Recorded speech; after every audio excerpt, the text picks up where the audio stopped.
Where do I start? Where do I get my rhythm? Where do I get my groove? I always start off with a bounce.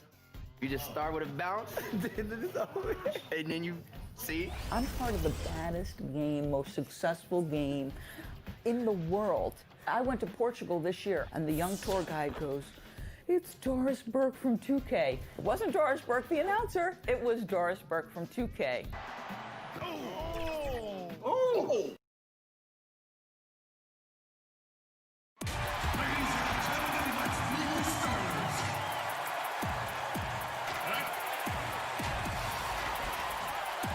And as things, well, if you terrific attitude, it makes him very tough to handle. David, thank you. And here's a look at some numbers for Beasley. In the last 5 games, you can see the trend upwards for effective field goal percentage. And it shows you how confident he's playing right now. And the starting lineup for the Timberwolves. They've got Towns, Malik Beasley out there with Russell. And it's Okogie in at the 3. And for Memphis, Morant and Brooks manning the backcourt. Jackson and Valanciunas, they're in the middle. And it's Anderson in at the 3 spot. Valanciunas passes to Jackson. Back to Valanciunas over Hernangomez. No good from Valanciunas. And it's Russell with the ball. He'll bring it up for the Minnesota Timberwolves. They just couldn't come out on top last time they took on the Grizzlies. That one was played in Memphis. And their last time playing this club, foul trouble became a big problem for them. Their starters had to take an early stint on the bench. They've just got to be more careful tonight. It's that simple. I mean, those guys are too valuable. They need them on the floor. Now here's Jackson. No good on the shot.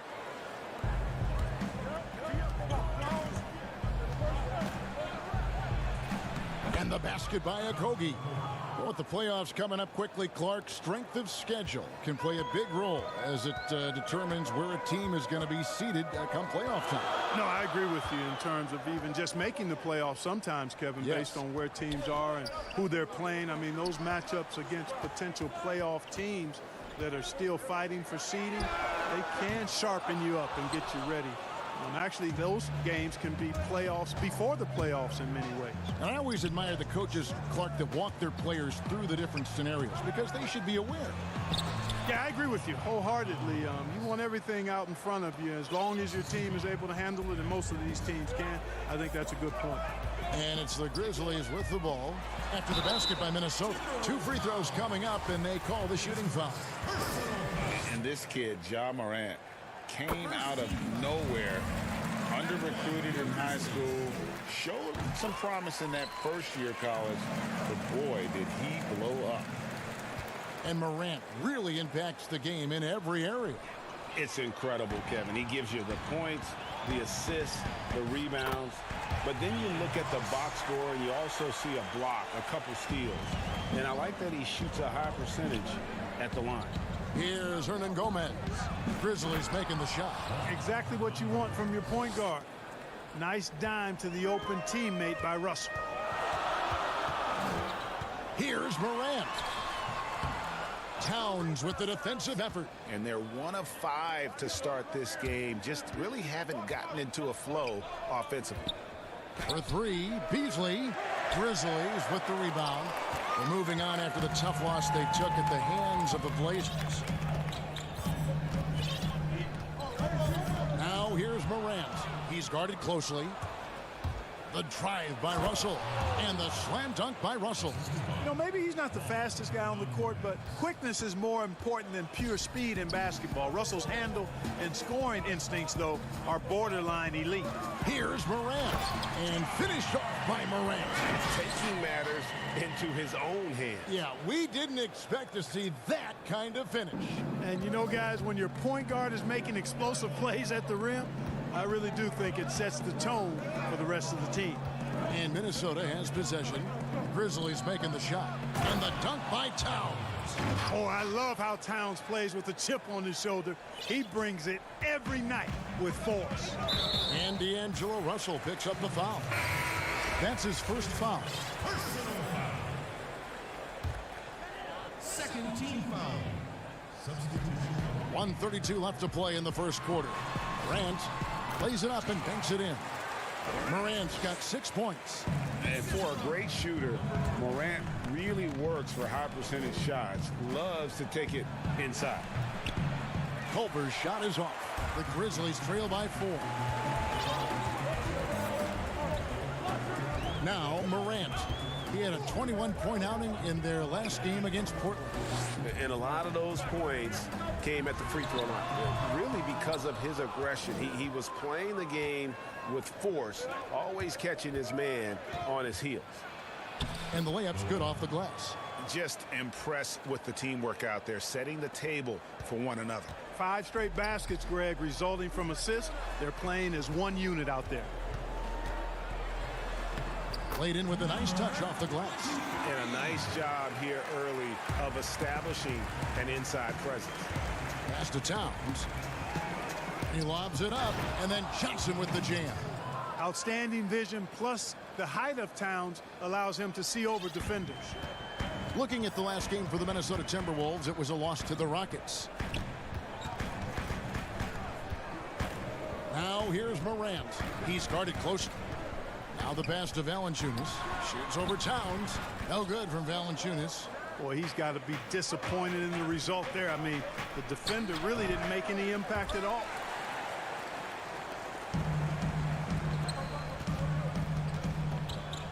To the inside. Here's Clark. And Karl-Anthony Towns pulls it down.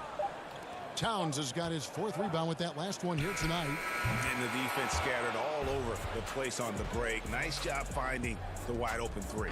And so it's Minnesota ahead by 9 as the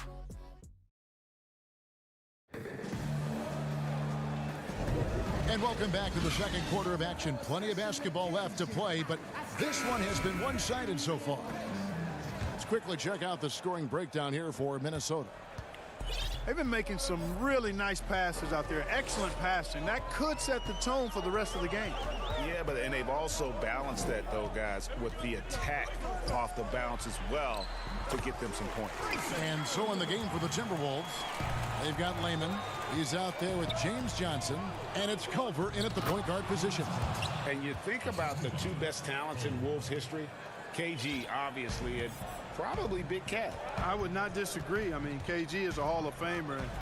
The Cat, Karl-Anthony Towns, has been terrific early in his career.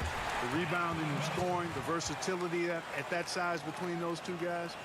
Well, it could have possibly been like the Admiral and Tim Duncan. Well, maybe not quite that good, but really good. Reed the pass to Johnson. Throws down the alley-oop slam. Oh, and the lead gets bigger on a ridiculous offensive sequence. That dunk alone would have been spectacular. Never mind it coming at the end of an alley-oop. Well, I tell you what, they've got this team just a step away from being completely sleep. Here's Jang following the score by James Johnson. Clock at 6. Allen outside. And he buries that one, drilling the rim on the way down. And their shots are falling now with more regularity than we saw at first. Well, it was a slow start, but they've gone from simmer to medium heat, and they're bordering on hot to close this gap. Fast break, Minnesota. And here's Johnson outside. Rebound by Jang. You know, after making 1 3 in the first quarter, he's had none here so far in the second. On its way from Clark for 2. Unable to get that one. And it's the Timberwolves taking it the other way. Tough loss coming against the Rockets in the last game they played. Yeah, I mean, on the road, their defense was just overrun. Couldn't match the intensity of the opponent, and it cost them. And you know what, guys? It just seemed like they never really had the kind of energy necessary. They just weren't comfortable on the defensive end. And keeping us updated from the sideline, let's swing it over to David Aldridge. Well, Kevin, Jaren Jackson Jr. is the son of an NBA player. And I'm so old, I covered his dad in college. Growing up, his parents let him find his passion, but the game was always in his genes. Jackson Jr. said, "I've always prided myself on being more than just a basketball player, but I can't deny my laser focus on the sport." Kevin, he's following in his father's footsteps, but looking to create his own legacy. Terrific mentor, but he's just getting started, David. Thank you. Here's Clark after the basket by Minnesota. Down to 5 on the shot clock. Jang, and finished off by Jang. Yeah, Kevin, finishing like he did it on purpose. Jang can get nasty at the point of attack. Well, as much as Gorgui Dieng does on the court, he'll be remembered, Clark, by many for his off-the-court contributions. Yeah, I agree wholeheartedly there. Jang has revamped hospitals in his home country of Senegal, as well as sent thousands upon thousands of meals back to his homeland. I mean, you can't say enough about what this man has done for others. And that really is a measure of influence, maturity, and leadership. Great, great impact being made by Jang off the court. And finished off by Jang. Not the most natural ball handler now, but Jang does get up to momentum quickly on the drive. I mean, it doesn't look pretty or smooth, but it is effective. And now the fast break Anderson with the ball. It's good. He makes his first shot of the game. Great teamwork, punctuated by a strong finish. That is the perfect fast break, guys. Getting a hoop before the defense can get set. Now, here is Russell. He's coming off a 28-point game against Houston. And equally spent as much energy on his D. I mean, 4 steals kind of tell the story. Allen's shot is off. Something that's kept this game close is the fact that the rebound stats for both teams are almost identical. The battle to a standstill on the boards has really been something to watch, and the game's not over yet. We'll see if one of these teams maintains more energy than the other going down the stretch. Here's Melton after D'Angelo Russell's bucket. Jang with the ball. Taking a look at his stats, he's averaging around 7.5 points a game. Here's Allen. Johnson with the block. Here's Okogie. Oh, and there's the one-handed jam. The D just kind of stepping aside and letting him get to the rim. There's a reason, GA, the lead is what it is right now. You know, you look at it, the communication is lacking, as is the trust. They can ill afford those types of breakdowns. It won't work. You can't win with those kind of breakdowns. And stolen by Jang. And so it's the Minnesota Timberwolves with The 2K Sports Halftime Show. Hello again, folks. Ernie, it's Minnesota out in front at the half. They have the 6-point lead. Kenny? Well, I think this... And that'll do it for us.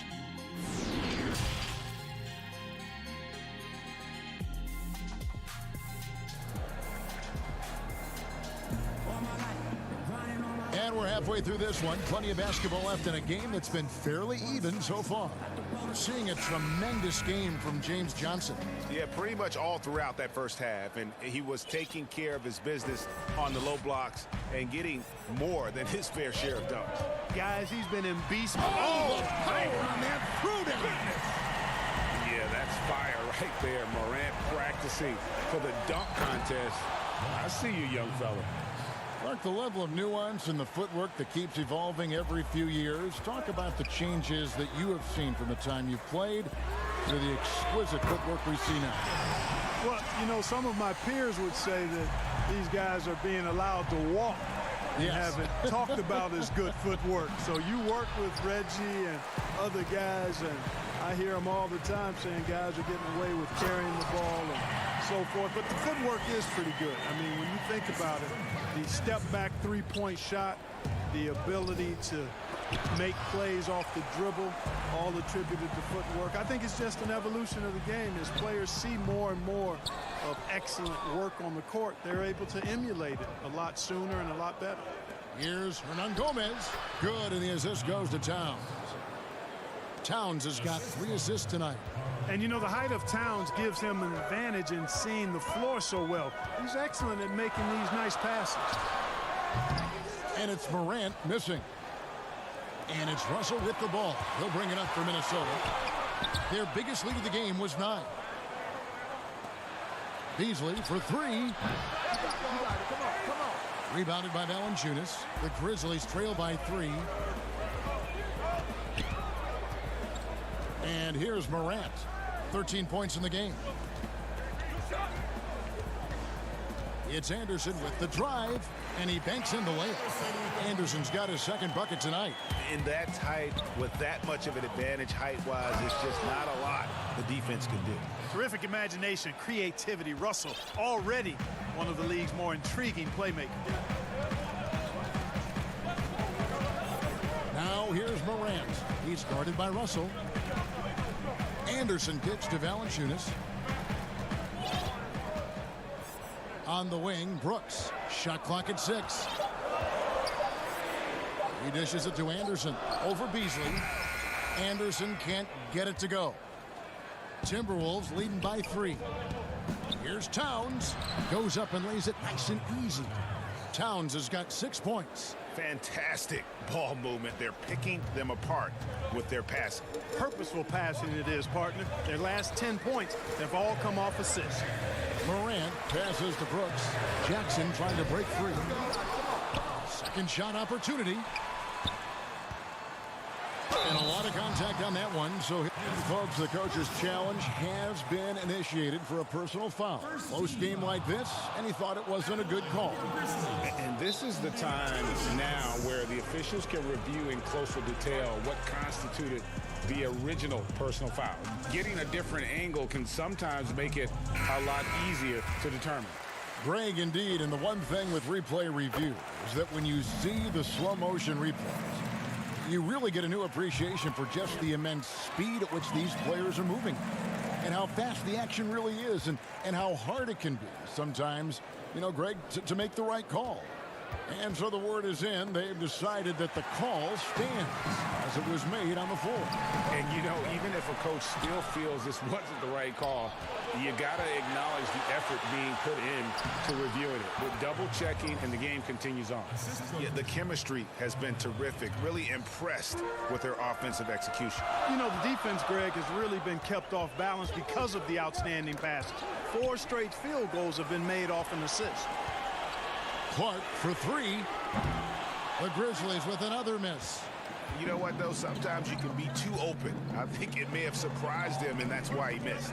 And the last 2 years, Karl Anthony Towns getting a rap as a bad defender. Clark, do you think that's fair to say? You know what, Kevin? I don't think it's as fair as it once was. He's not nearly the defensive liability he used to be. He's better defensively one-on-one, and I think he's improved in his ability to switch and rotate on smaller players. Passes it to Brooks. There's the triple. Rebound, Minnesota. It's off to Oklahoma City for him after this game, so they have the Thunder to look forward to. 7-game road trip continues for them. That'll be game number 3. Russell, no luck. He missed that one, but I've seen him drill shots from that distance in warm-up. Well, that looked to me, guys, like a heat check and was maybe a step out of his range. Drills it from outside. Morant's got 18 points in the game. Yeah, he's owning them on the offensive end, but, you know, he can't do it by himself. 6-second difference between the shot and game clock. Here's Towns. And foul on the shot. And here we go with the coach's challenge. Not surprised in a competitive game like this. And he's disputing the personal foul call.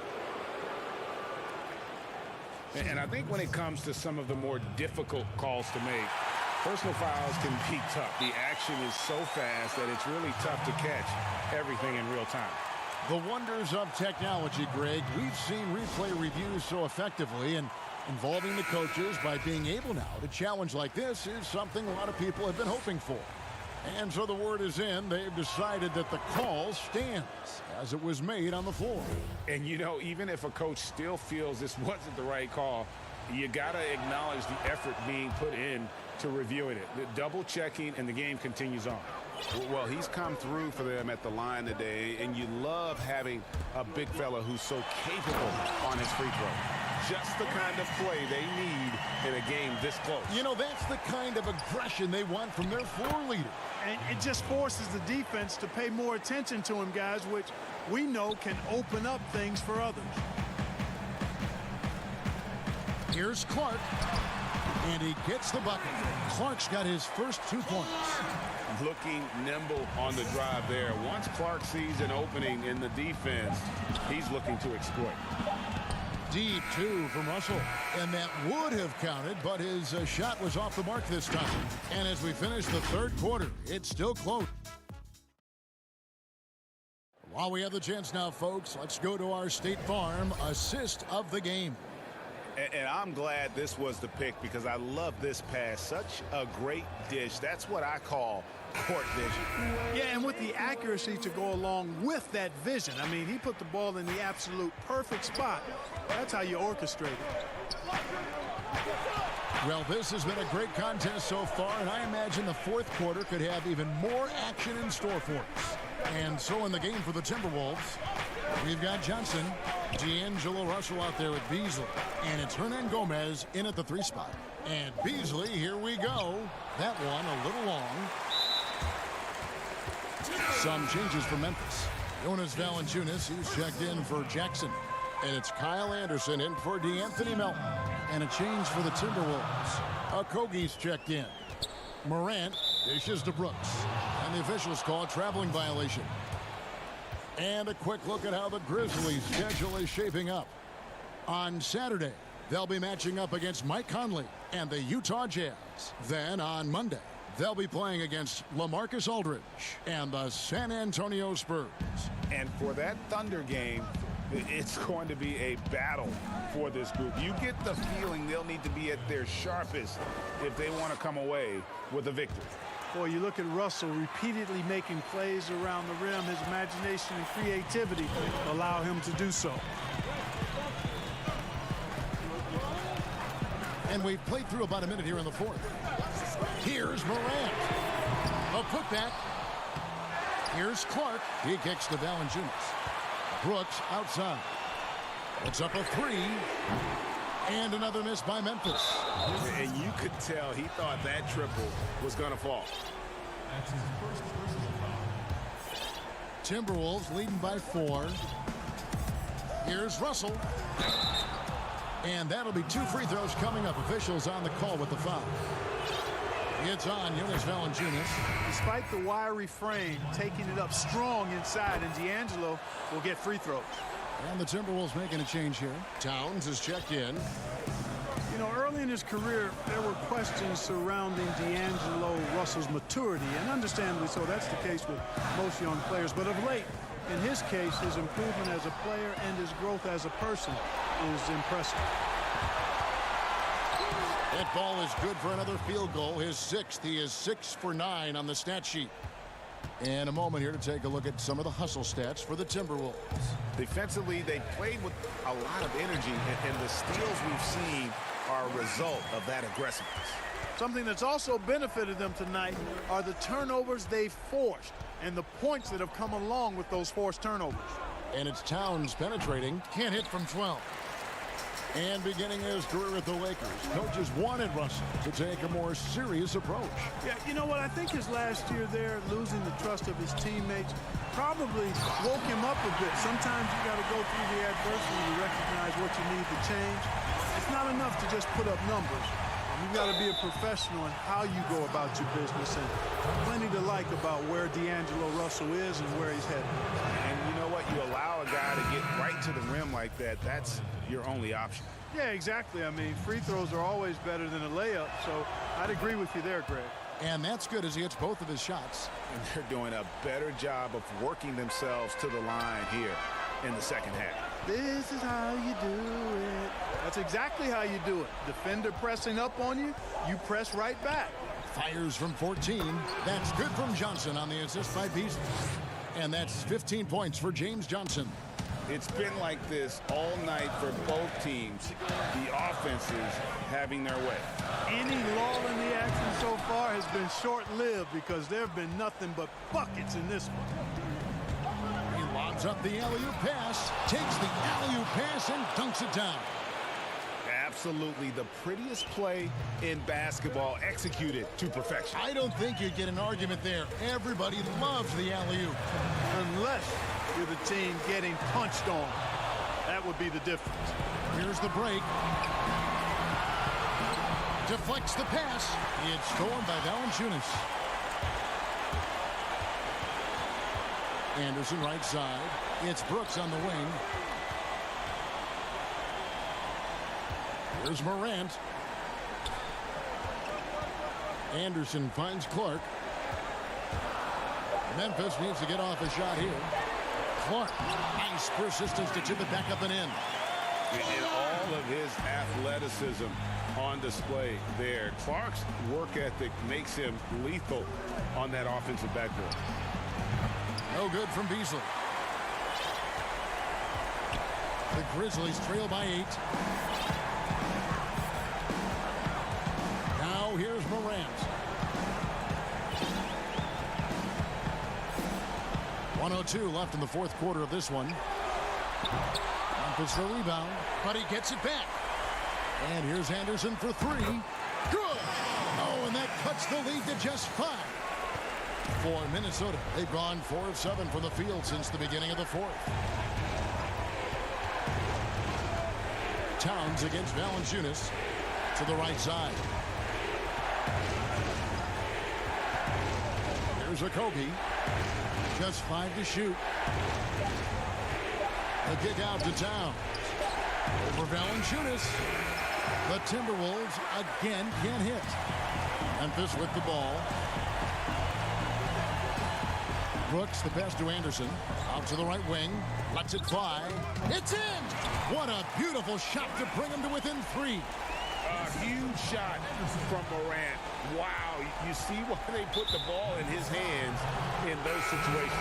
And the foul on Jonas Valanciunas. And that'll be his 3rd foul so far. Now Towns. Beasley outside.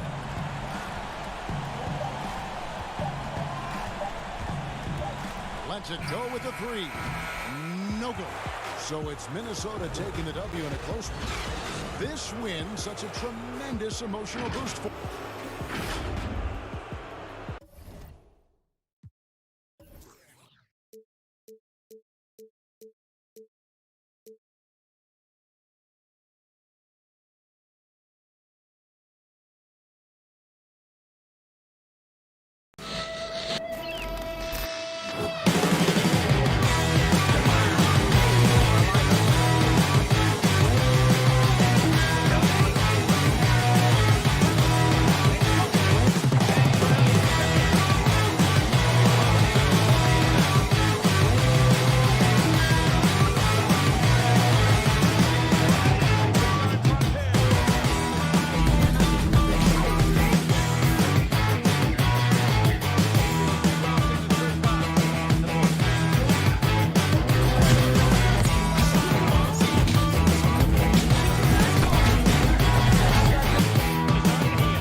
unprecedented improvements. Shooting, puck pickups, upper and lower body fluidity, and goaltending.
Unprecedented improvements. Shooting, puck pickups, upper and lower body fluidity, and goaltending.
Welcome back to 2K TV. Bill Simmons, the sports guy. Now, the sports guy is your nickname, but if you were a player, what would you have as your nickname? Washed up. Washed up, Yeah. that's it? Yeah. I quit pickup like 5 years ago. I'm gonna end it right here. He's going to end it. I'm going to end it. I feel it. I feel it.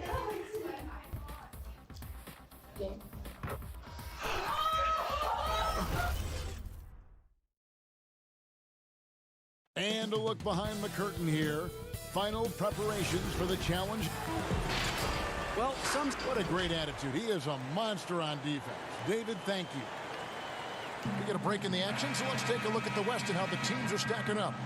You look at Texas. They would be at the golf course if the playoffs happened today, looking to make a final push. And, of course, the Minnesota Timberwolves sitting there 4 spots below. And seeing where the Pelicans are, they've had an interesting season for sure. They're competitive, they're feisty, but they're not a team that's going to dominate for long stretches. I just think if you're on the other side, Greg, how much are you looking at that team and saying, we're scared of them? So not a lot of fear from the opposition and what they're bringing to the table. They're good, they compete, but do they have that extra gear? I'm not sure. And checking out Minnesota's opening lineup. D'Angelo Russell out there with Malik Beasley. Then it's Karl Anthony Towns. And it's Hernan Gomez in at the 4 spot. And for the Pelicans, Holiday and Ingram out on the perimeter. Zion is the 4 with Favors at the 5. Oh, that was huge! Incredible. Already such a well-coordinated athlete for his size and age. Williamson bringing down the house. The drive by Russell. Score the basket. Nice shot after missing his first attempt. Brandon, looking ahead to the playoffs, when you made your first postseason appearance, were you surprised by the intensity you found once you got there? Kevin, it was my second season. I was playing for the Clippers, so getting into the playoffs was quite miraculous on the Tona court for the organization. But the level of detail in the playoffs and intensity in the playoffs, they know everything that you're going to do. And we were playing against the Utah Jazz, which at that time... Some pretty good players on it. Karl Malone, John Stockton, Jeff Hornacek, the great Jerry Sloan as the head coach. It was a wonderful experience, but you understood that the playoffs were different. Absolutely something different in terms of the intensity and what it is that that team knew about you. What amazes me about watching Williamson, his lift into the air, it's so effortless. Kicks it out to Beasley. That one misses. And it's the Pelicans taking it the other way. Outplayed in the previous game on their schedule. Losing to Sacramento. Good on the shot. Man, they're making everything and look confident. 5 shots, 5 makes. Russell left side. Derek Favors with the rebound. The Pelicans have gotten all 5 of their shots to go down in the first quarter. Terrific start. Back to Ingram. Some nice passing here by New Orleans.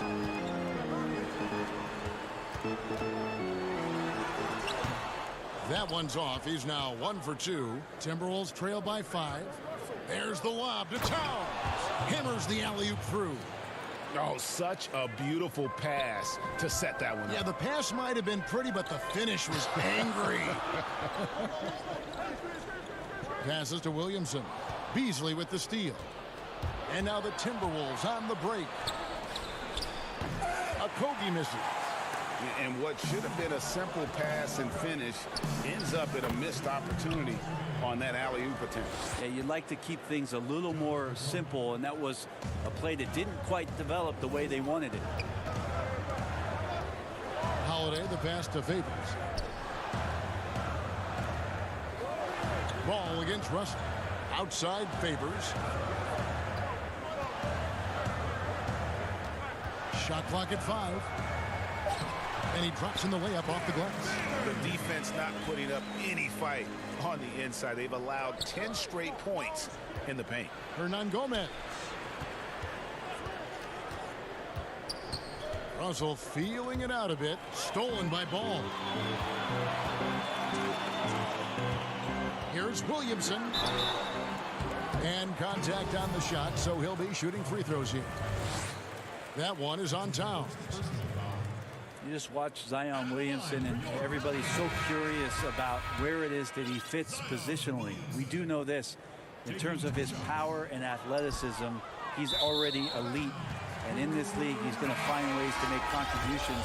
And where he likes to hang his hat is the way he plays defensively. And for a young player to gravitate towards that, that's something special.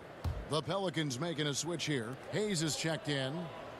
And Redick kicks to Jackson. The pass to Hart. 6 to shoot. Back to Redick. A rebound by the Timberwolves.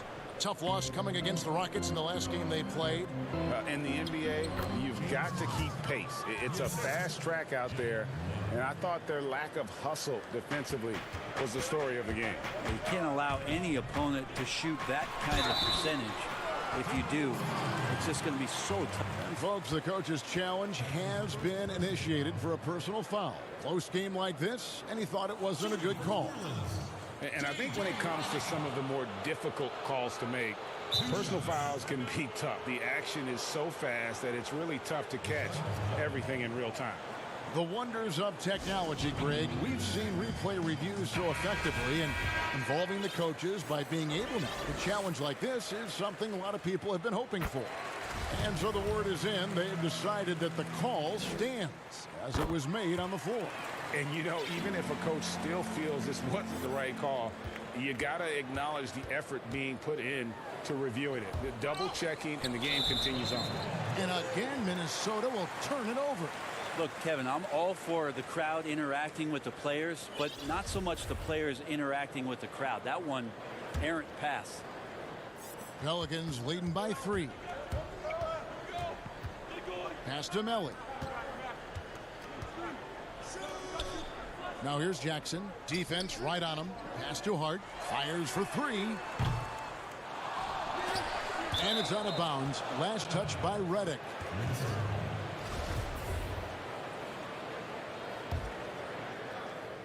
Timberwolves trail by 3. Culver passes to Johnson. And James Johnson is tough. I mean, he just plays tough. It's impressive. Good at finding ways to draw contact. Minnesota shooting their first shots from the free throw line tonight. And 75% on the season as a unit from the free throw line. So Johnson hits 2 of them. The Pelicans have gone 6 of 9, shooting it well. Outside, Redick. Passes it to Melly. Fires the 3. And J.J. Redick good for 3. Redick's got 5. One of the best at moving without the ball. Catch and shoot opportunity for J.J. Redick. Here's Culver. And the last shot before the buzzer is off. No shortage of scoring here at the end of the first quarter. Pelicans on top, up 4. It's the NBA on 2K Sports from New Orleans. And thanks again for tuning in. If you're just joining us, we've played through 1 quarter of action so far. Guys, what stands out to you from the Pelicans in this one? Well, they've been aggressive from the beginning, particularly on the offensive end. Well, if they wanted to start well, this would be it. They seized momentum right away, and they just didn't let it go in that quarter. And a chance here presented by Gatorade to see who's on the floor, all fueled up and ready to go for the start of the second quarter. On the court for Minnesota, they've got Layman, also Johnson out there. And it's Reed in at the center, locking down the middle. Here's Layman, and the shot goes in. Layman's got the opening basket here in the second quarter for Minnesota. And they're forcing the ball inside, and it's working like a charm. And out of bounds as the Timberwolves gain possession.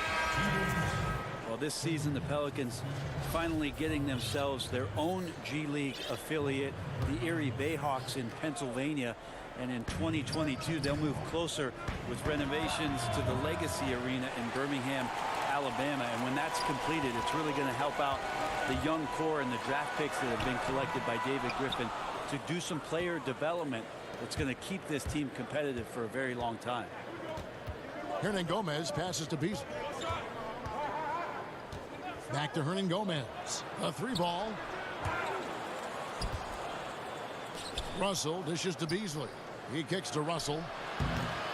And no good, trying to use the glass. And Brett, kind of a musical chair situation for the Bayhawks, the original franchise, this season moving to College Park, Georgia, to become the Skyhawks. That's right. That team was affiliated with the Atlanta Hawks, and now the Pelicans take over for the next 3 years in Erie with the new Bayhawks franchise before that move to Alabama in 2022. And that one, good. Beasley's got 5. Guys, that's just really unstoppable. He poses a ton of matchup problems for whomever he's facing. Ball, the pass to Redick. New Orleans moving the ball around. Back to Ingram. Shot clock at 6. Pulls up on the elbow. Here's Williamson outside for Redick. And the pass to Melly.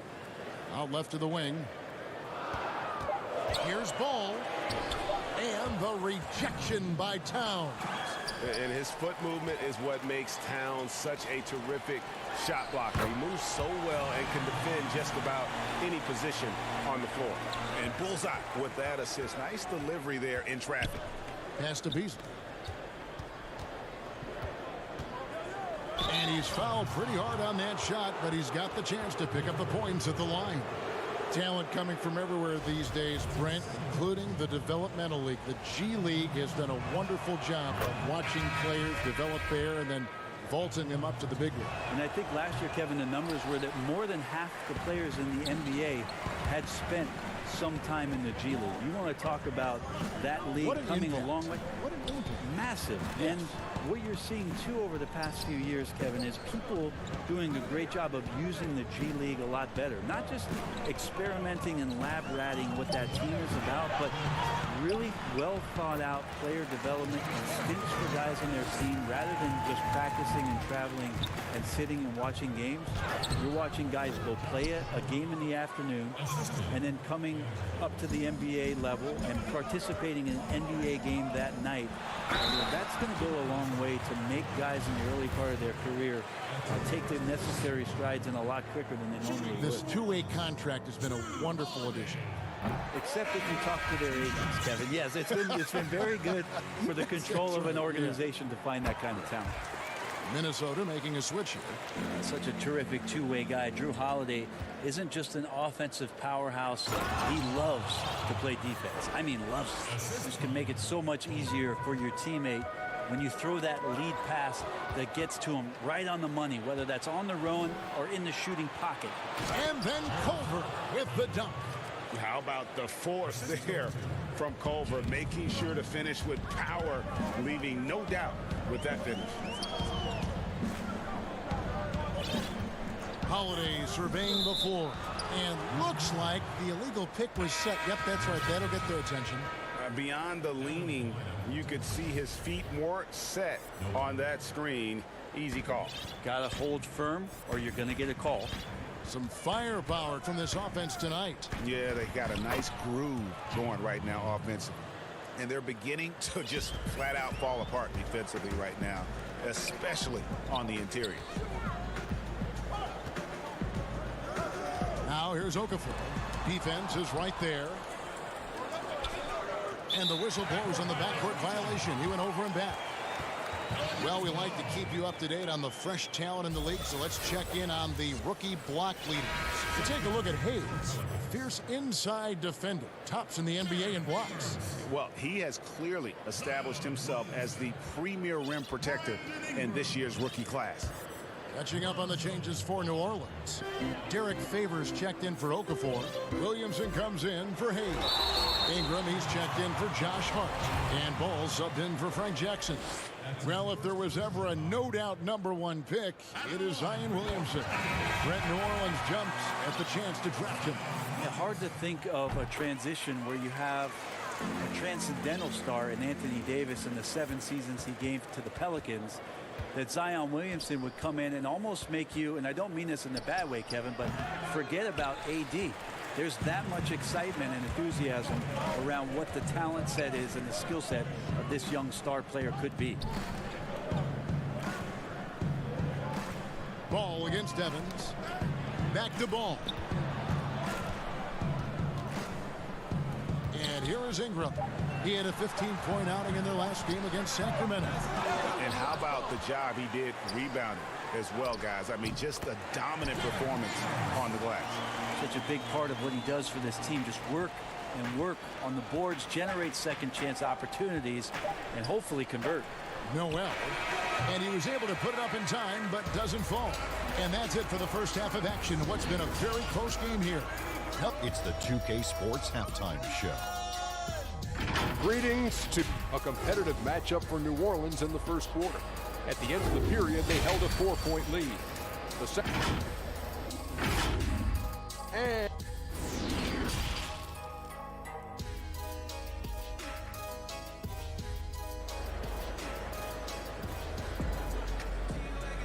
And in that first half, we saw a pretty tight battle. We'll soon find out what sort of adjustments were discussed during the half. Zion Williamson with a strong contribution so far, guys, in this one. Yeah, it's been a great performance from him. Really staying focused on quality shots. Yeah, this is showing that they're not going to play at anybody else's pace but their own. Ingram the 3 and Zion the 4. All out there with E'Twaun Moore, and it's Favors in at the 5 spot. That's Alvin Gentry's 5 as we get into the second half. And you have to have an appreciation for Ball's passing skills. I mean, he just sees the floor beautifully, easily working the ball over to open teammates. Here's Williamson. Favors. It's good on the putback. Favors got the lead up to 8 now for New Orleans.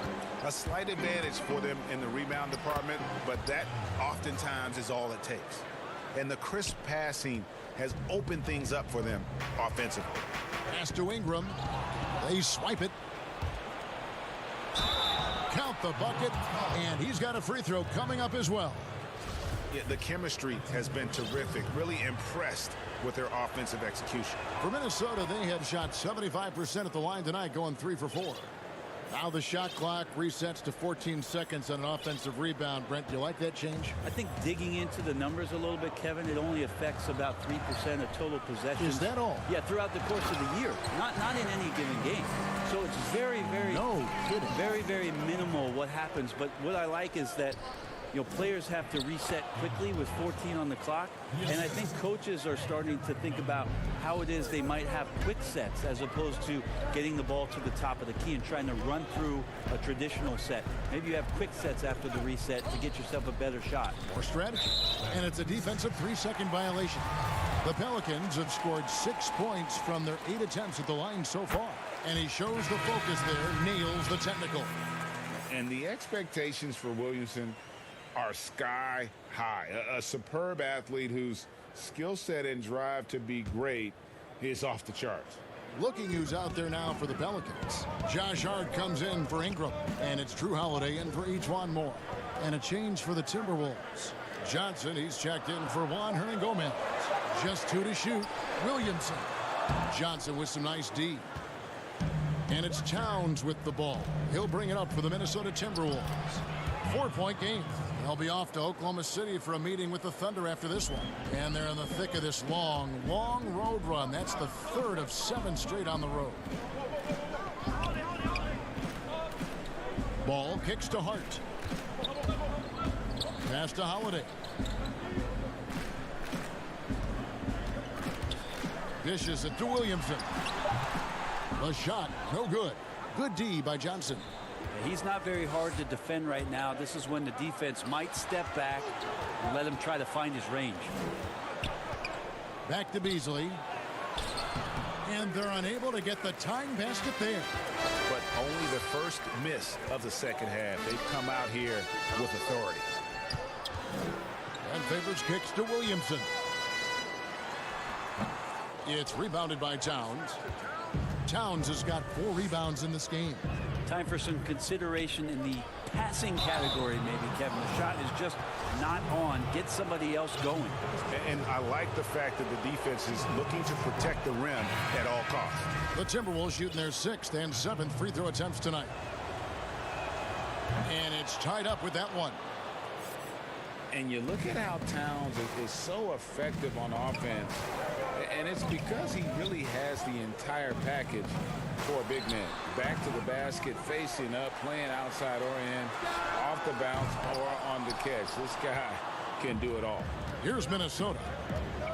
They're on an 11-3 run. Always going up for the alley-oop here. And not hard to see why they are giving up points on this run. Just too many good looks from in close. And so here is New Orleans. Here's Ball. He's playing a pretty big role for him at the offensive end, averaging about 12.5 points a game. They grabbed their own miss, and that one's good by Favors. And guys, the D has to show a little more fight on the interior than they did on that trip. And there's the pass to Layman. Beasley kicks to Layman.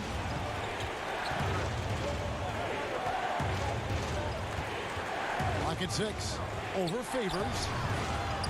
Pelicans pull it in. Favors has got 10 rebounds here tonight. So active. And Greg, as you said, it's the skill level of Towns at his young age that is so incredible. Very capable three-ball shooter, but he likes backing you down on the block as well. You step back and look at what he can do for a team, and there aren't really any holes in his game. Ball against Beasley. Here's Culver. Another shot. And the rebound goes to the Pelicans. Favors has got 11 rebounds in the game. And the rebound battle split evenly thus far. Pass the ball.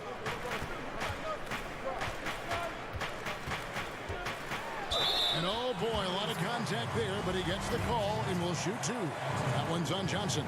And it's the quickness of Ball that's a problem for defenders. Solid at finding ways to get fouled on the way up.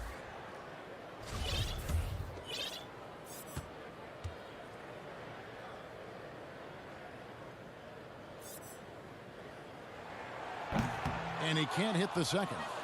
Yeah, impressed with the work ethic of Ball. You can see a desire to want to be great, and he's going to continue to work on improving those weaknesses. Pass to Culver.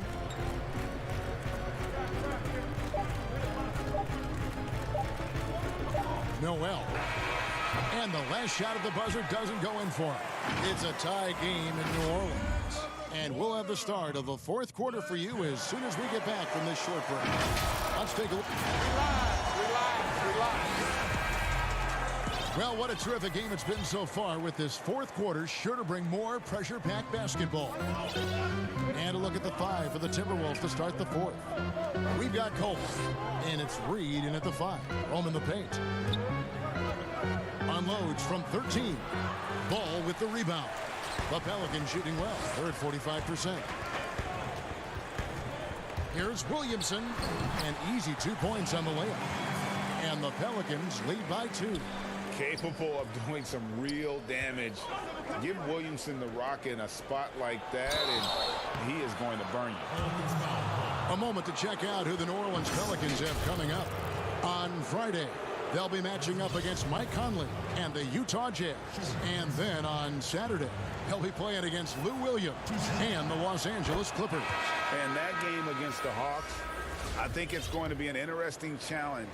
Even though they expect to come out on top, this could probably be a pick-em game, depending on how they play. Catching up on the changes for New Orleans. Hayes, he's checked in for Williamson. Josh Hart comes in for Etuan Moore. Drew Holiday is checked in for J.J. Redick. And it's Frank Jackson in for Lonzo Ball. Hayes with it. Hernan Gomez on him. Favors trying to break free. Hayes, no good. Now, there's a little bit of pressure on him, but not enough to cause him to miss a shot that's in that close. Well, somehow they kept possession of the ball after that poor pass. They should be very thankful that wasn't a turnover. New Orleans making a switch here. Ingram's checked in. Malik Beasley, he's checked in for Minnesota.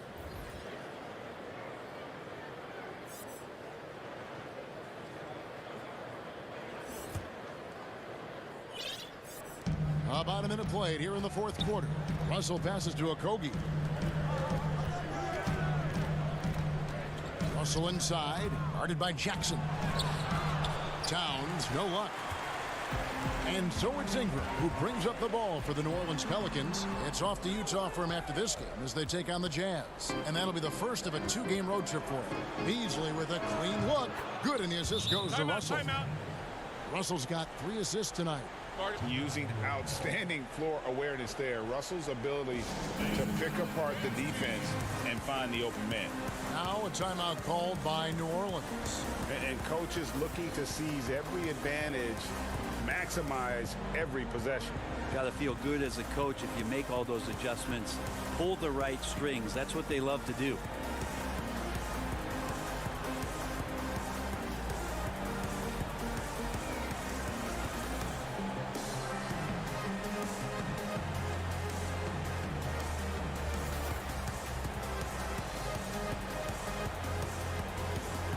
Williamson is checked in for the Pelicans. Redick comes in for Josh Hart. Minnesota also with the sub. Johnson, he's checked in for Josh Okogie. Okay, well, let's check in with David Aldridge, who's reporting from the sideline. Hey, guys, I got a chance to find out what Alvin Gentry talked about with his players. He told them this is gut check time. This is when it gets real and when it gets fun. We're here to play in these big moments. Let's make this one count. Kevin, by my count, that's 5 cliches. Thank you, David. Here's Hayes. That shot missing. And Minnesota will come the other way. Beasley right side. Towns. 2 free throws coming up, and they call the shooting foul. We're still waiting for that first miss from the line this half. The free throw drops for Towns. And already a leader at such a young age. Towns' teammates look to him to anchor them on both ends, and he has not disappointed. Makes it pretty tough on the defense. Who you going to pick to send to the free throw line? I mean, he's hitting the free throws right now. Form looks good.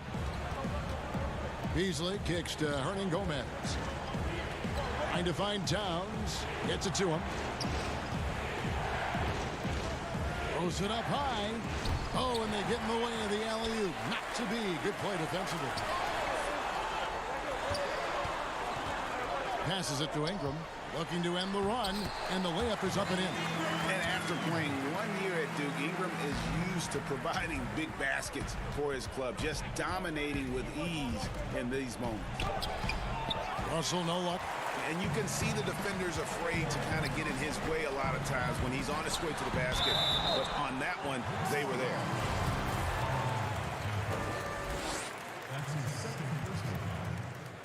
Shooting for New Orleans.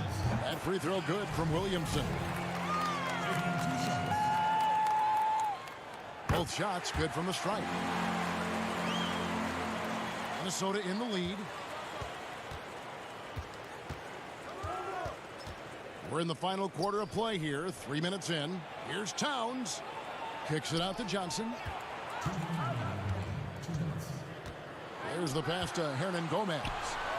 Beasley outside. Down to 5 on the shot clock. The Timberwolves again can't hit. That's exactly how you have to defend him. He's a guy that the D needs to be aware of at all times. And the call on the shot that sends him to the line.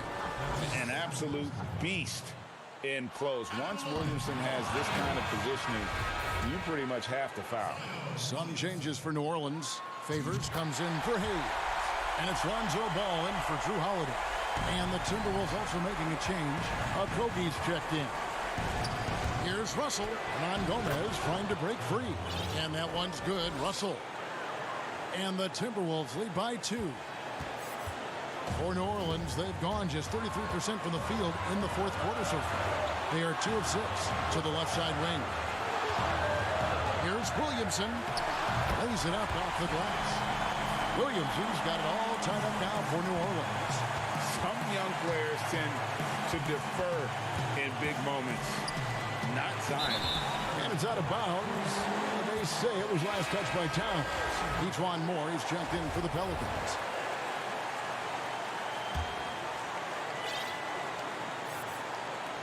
.115 left in the fourth quarter. Outside, Redick.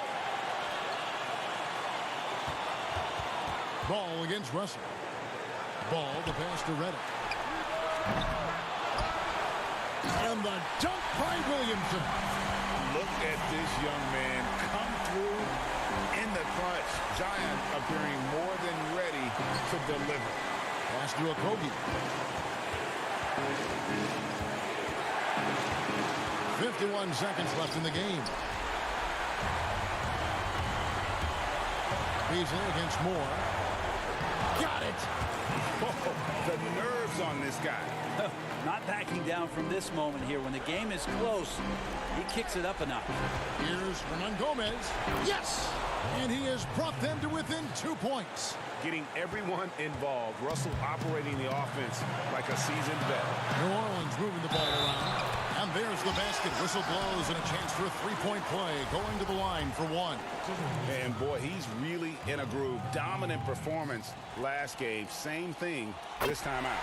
Seems to be nobody standing in his way. No roadblocks for him to get to his spot, capitalize, and continue to be aggressive. This may be their most important possession. No doubt about it. As long as they don't make any major mistakes, this one's in the bag. Can't waste any time here. Well, it's probably a little bit too late here, but you really need to score a bucket here to stay alive.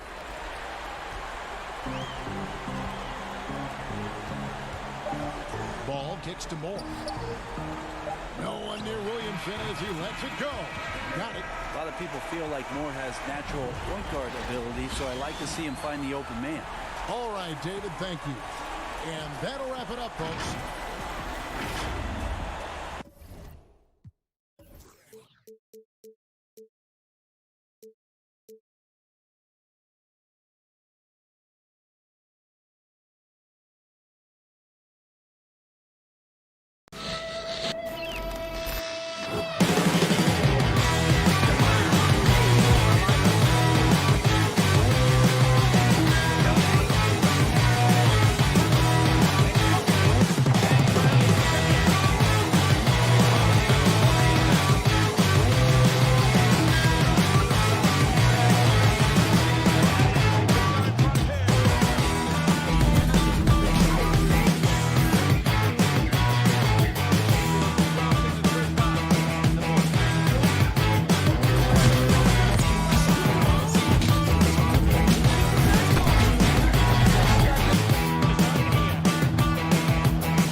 unprecedented improvements in shooting, puck pickups, upper and lower body fluidity, and goaltending.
came with some challenges. Thank goodness for 2K. That's right. In fact, it's been an honor for us to share our time and our episodes with you, the fans, the community. And the big news is NBA 2K TV is returning for Season 7. Yes, we're coming your way on September 4th. All new episodes of NBA 2K TV. The friendship torch in the foreground and before we... Well, guys, a proud franchise. Thank you, David. And the starting lineup for the Timberwolves. We've got Beasley. He's out there with D'Angelo Russell. And it's Towns in at the center. And for the Spurs, they've got Pirtle. Murray out there with Derek White. Then it's DeRozan. And it's Walker in at the small forward position. And so it's Murray who brings the ball up for the Spurs. And DeRozan. Here we go.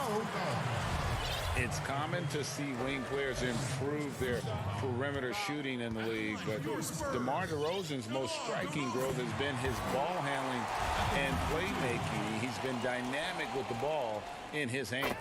Both free throws good from DeRozan. And Greg DeRozan watching a ton of films of guys like Andre Miller and Sam Cassell operating in the pick and roll. Not only that, Kevin, to strengthen his left hand, he'd use it for daily activities like writing, leaving no stone unturned to become an expert initiator. Now the Timberwolves with it, stolen by Walker. And DeRozan, here we go, got a hand on it. Here's Towns. The top of the key jumper is on the mark. Towns has got his second basket. And I like to see this. They're calling his number early, and he's delivering. It makes sense, right? You're trying to get off to a fast start, and he can help with that. Now here's White. 14 points from him the last game against Dallas. And he was also a big factor for them defensively. I think he tallied 4 blocks in the game. Got to be on the lookout for Pirtle crashing the glass, using his body to wreck the defense on the boards. There's the lob to Towns. Hernangomez passes to Towns. For 3, Beasley. The three-pointer is right on target. And they don't want to get in a habit of giving him open looks from 3. First quarter still, but not who you want to leave open. Now here's White. He's a good contributor to his team, averaging about 10.5 points a game. Just a little off to start this game. 1 for 5, looking to find some kind of rhythm. Took him no time at all on that one. Beasley's got 5 points so far.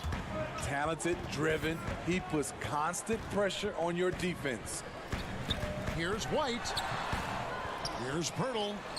And terrific work on the offensive glass, and he picks up 2. Really nice work. Pirtle going to town on the weak defense down in the paint. The pass to Hernangomez. Shoots from the high post. Rebound by Murray. The Minnesota Timberwolves come into this one following a loss to the Rockets in Houston. And too long on the shot. Minnesota's gone 1 of 2 from long range in the first quarter. Beasley kicks to Hernangomez. Puts up a 3. Here's Towns. Kicks it out to Beasley.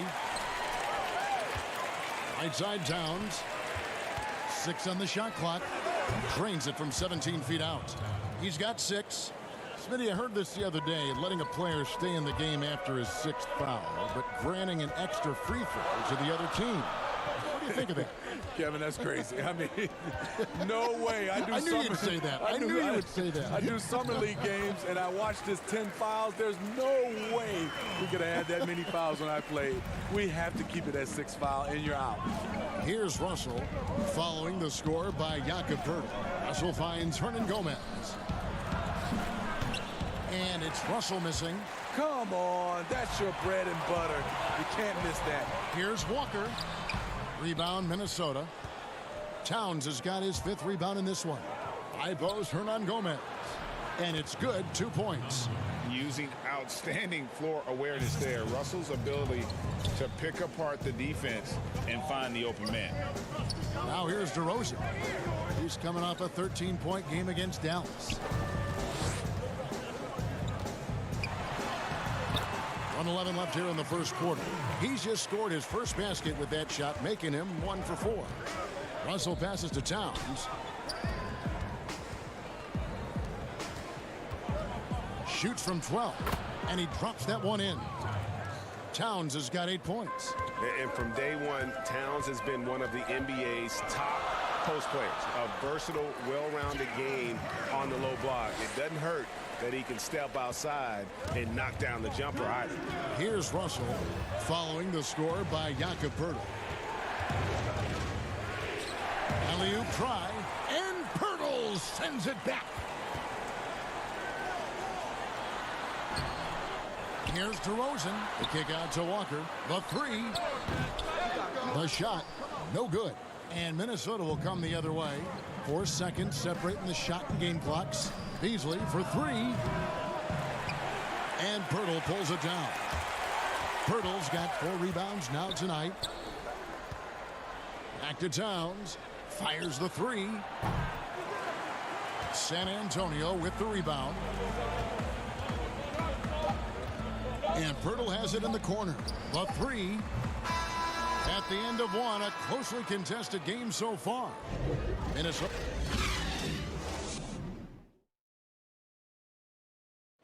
And in 2018, DeMar DeRozan opened up about his back. The people ashamed to talk. Yep, you love the honesty and the bravery to step forward and tell his emotional story. Yeah, he opened a dialogue. Kevin Love following his lead to talk about anxiety. Athletes as public figures can have a broader impact than just entertaining, and we see it over and over again. We welcome you back to Noche Latina. Becoming an annual tradition is always here on 2K Sports, and always exciting. And what do you guys think about Minnesota here in this one? Well, they used the fast break to generate some easy buckets before the defense could get set. You know this, the team that dictates the pace typically rules the roost. We see that here early on. And so in the game for the Timberwolves, we've got Johnson, Culver out there with Layman, and it's Reed in at the 5 spot. Yet another player from the 2019 draft class who wasn't a top high school recruit. Jarrett Culver, 3-star guy, thin, unrefined, but in that sophomore year of college, boy, did he surprise some folks. Zeller is checked in for Jakob Poeltl. Here's Forbes. Pass to Mills. Sinks the triple. Mills has got himself going there. His first points of the game on the deep ball. And this is where Mills kills you. Tremendous range. Reed makes it off the glass. And Greg, when you talk about Culver, the one thing he did show in high school and again showed at Texas Tech, the ability to score. Yeah, and he creates and makes shots against great defenders. Every team in the NBA is looking for that. His jumper, his handle, his ability to move without the ball, already NBA level stuff. Noel. That one doesn't go. And the Spurs going the other way now. I want to keep it rolling here following the win against Dallas. Yeah, I think the perimeter game is what helped them in that one. Consistent from out beyond the arc. We talk a lot about shot selection, and we saw why. You want to avoid empty possessions. Oh, big time put back there. What a great motor on this guy. There is no one who goes after those rebounds harder. Here's Reed. He's covered by Zeller. Passes it to Reed. Here's Layman. No points in the game yet for him. It's a shot you would think he would make, but he just doesn't make it all the time. Timberwolves leading by 4. And let's catch up with our sideline reporter, David Aldridge. Well, Kevin, my cousin LaMarcus Aldridge is not the flashiest player, but he is respected. His former teammate in Portland, C.J. McCollum, said he hasn't changed his game to try and fit the new NBA. He shoots mid-range, scores under the basket, strong as heck. He knows who he is. Kevin, LaMarcus isn't really my cousin, but his game never goes out of style. You're right, D.A., and he is still getting it done. Thank you. Nice move. Offensive rebound. Noel drops in the tray. He's got 5. Moving it around, 8 of their last 10 coming off assists. Bellinelli passes to Zeller. His shot is good, making him a perfect 2 for 2 from the floor. And they've repeatedly probed inside in the first half, guys, and it's paid off. Culver kicks to Lehman. The dish to Culver. Pass to Reed. Here's Lehman. He's covered by Zeller. Back to Lehman. There's the pass to Johnson. A rebound by the Spurs. They'll host the Denver Nuggets after this one, and that'll be the middle game of their 5 in their longest homestand of the year. Pass to Mills. We've got 1:08 left in the first half. And good. Got the friendly bounce off the right side of the rim. Mills has got 5 points in the quarter.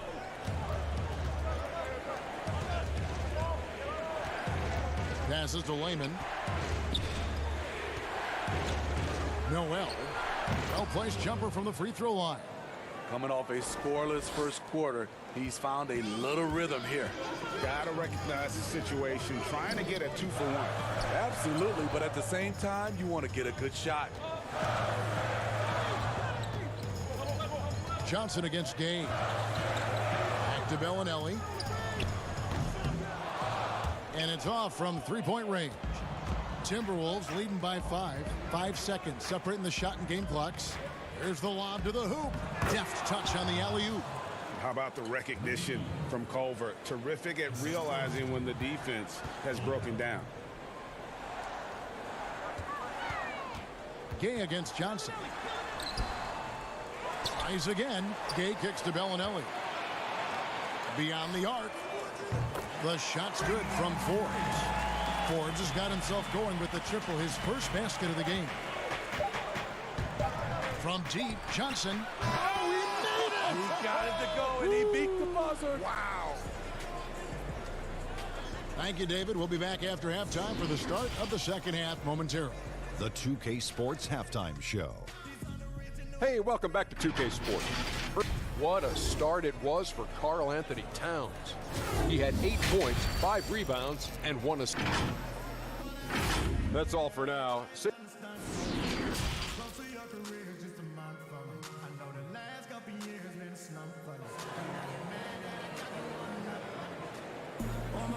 We played through the first half. Plenty of basketball, though, left in this one. You look at Towns. He's really been playing well. Well, we'll find out if they were able to find an answer for him over the break. He was scoring with ease in that first half. I think both sides probably adjusted a few things. The key for him is to bring the same level of energy over these last 2 quarters. Murray out there with Derek White. Then it's DeRozan. Then there's Pirtle. And it's Walker in at the 3, the small forward. That's the San Antonio 5. We see a lot of big men, great in offense, Smitty. Who's on your list for perhaps the best outlet passer in the game right now? Let's start off. I would say Kevin Love is one of those guys who still is, I think, the best outlet passer as a big. Jokic, also Blake Griffin, some of those guys can really pass. DeMarcus Cousins, those are some of the bigs that have great outlet passes. And they call the foul, so a chance at the line for one more coming up. And you gotta love the big bucket in the paint in this sort of a grinded-out game. And he's got his first chance at the line here. And you look at all the under-the-radar prospects that have found success with the Spurs. How do they keep hitting on all these players other teams have missed? They do a great job with their player development. They also do a great job identifying players with great character. They have guys who work extremely hard. They have great coaching, and they teach. But more importantly, what they do, GA, they give you confidence. And that's what I think the Spurs separate from other organizations. And with that shot, the Timberwolves lead is cut down now to just 3 on the bucket from DeRozan. Russell looking around. Pass to Beasley. 3-pointer. Good, and the assist goes to Russell. And it's 8 points for Beasley. This is the shot you want to get him. An open look from range. On the wing, DeRozan. Hernan Gomez covering, and it's out of bounds. They say it was last touched by Towns.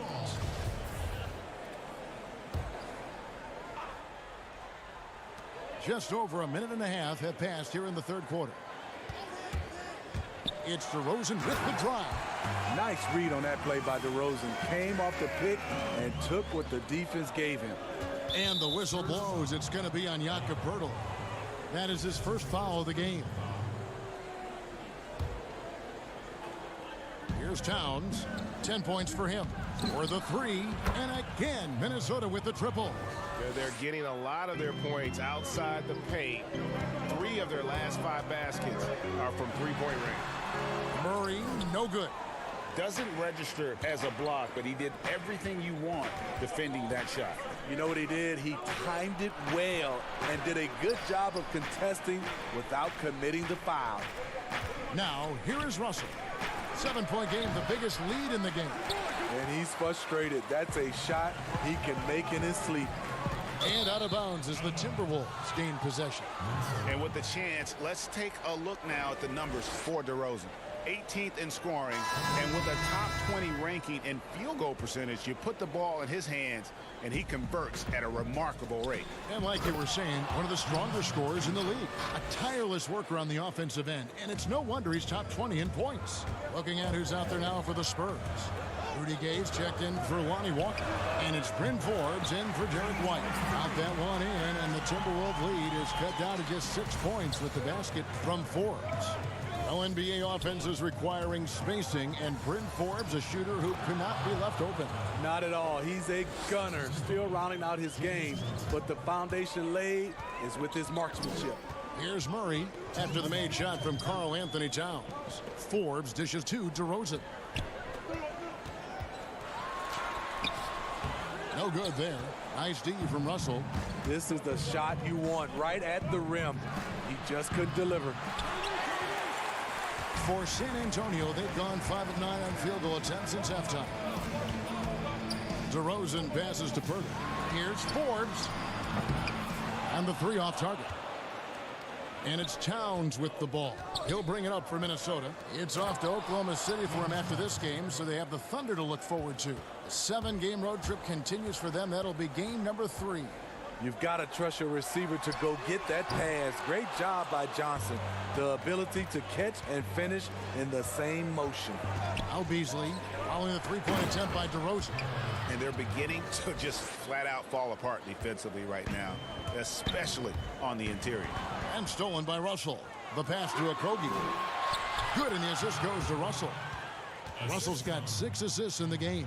The ball movement on this run has been fantastic and is a big part of why they've been able to get these good looks. Right side, DeRozan to end the run. And the rejection by Towns. And his foot movement is what makes Towns such a terrific shot blocker. He moves so well and can defend just about any position on the floor. Offensively, defensively, they are in total control. This has been an impressive performance tonight. Even with a big lead, they've maintained their focus. Here's Towns after Rudy Gay's bucket. Bucket is good. Towns has got 11 points in the quarter. That's their 3rd straight make off an assist. There's a 4-second difference from the shot clock to the game clock. Out to Russell. Outside, Towns.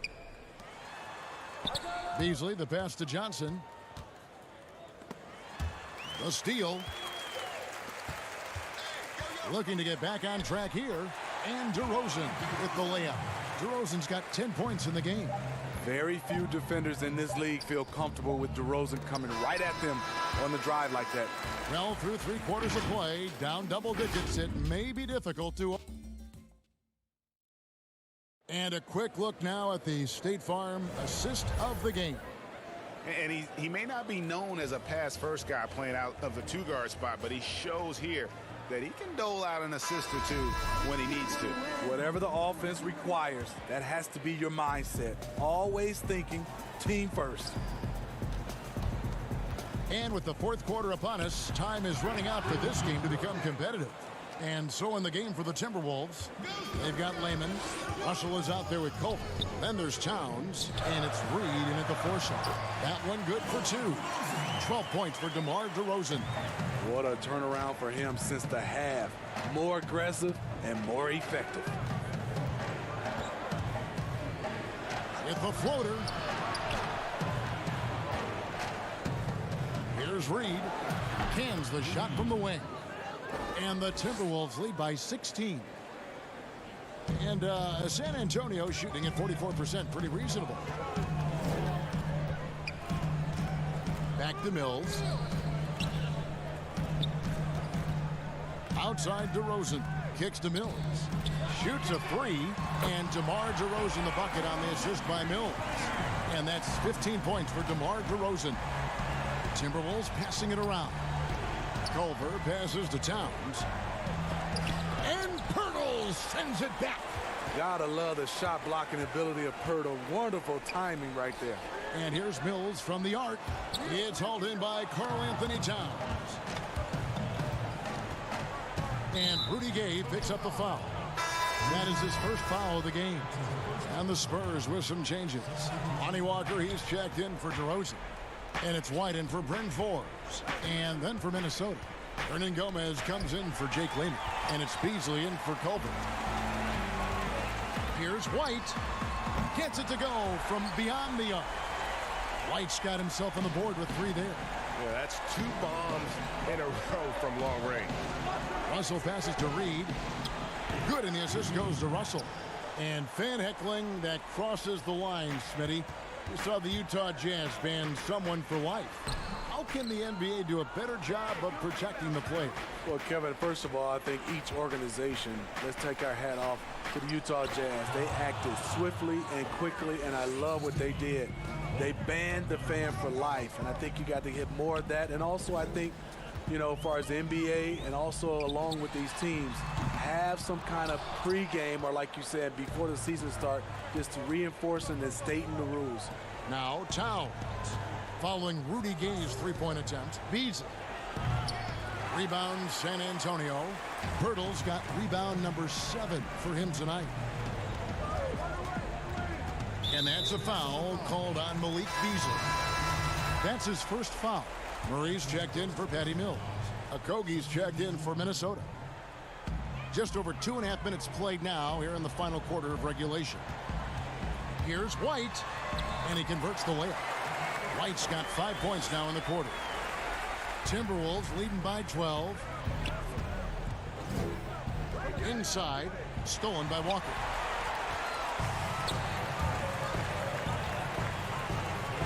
Takes it from 10. It's deflected, and the ball travels out of bounds. It was last touched by Gay.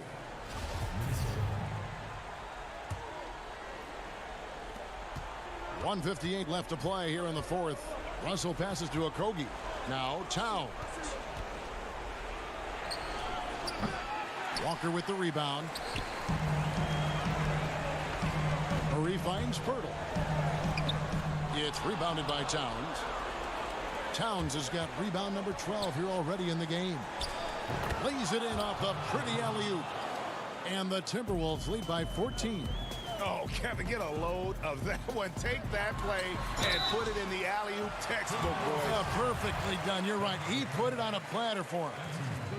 And making his return from the ACL tear, DeJounte Murray, long, athletic, and young. He still has a very bright future. San Antonio making a switch here. DeRozan's checked in. Russell with it. He's picked up by Walker. Hernan Gomez passes to Beasley. Out to the right wing. Back to Towns. Shoots over Pirtle. Poked away. And Murray winning second team all defense in 2018. And Greg, at that time, he was only 21. And that's been his strong suit. If he can hit perimeter shots consistently, he can be a star. And these are the types of games where one team clearly has the edge. Tonight, it will be a win by a large margin for the Timberwolves. You know, a team can have a great shooting night without getting a lot of assists, but tonight they had both. Yeah, and listen, you only get the assist if the guy you give it to makes the shot. So a lot of assists will up your field goal percentage, but this was a great team effort by everyone. And a milestone win for the season. This will push their victory total to 20 wins even. And you know, looking back at all the contributions tonight, it was a really phenomenal all-around game for Karl-Anthony Towns. He played with a lot of fire, a lot of heart, especially on the glass. He's one of those guys who acts like every rebound is his, and many of them were tonight. Pass to Samanic.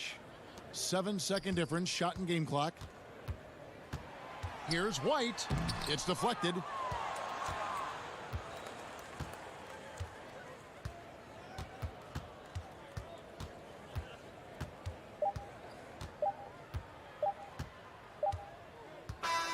So it's Minnesota winning this one easily. A solid win on the road for them. This building was dead.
unprecedented improvements to shooting, puck pickups, upper and lower body fluidity, and goaltending.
and lower body fluid, and goaltending.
Unprecedented improvements to shooting, puck pickups, upper and lower body fluid, and goaltending.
The NBA 2K21 demo is out now, and in this episode, we're jumping right in. Plus, we look back at our best 2K TV moments of 2K20. And first looks at what's coming up in my team for 2K21.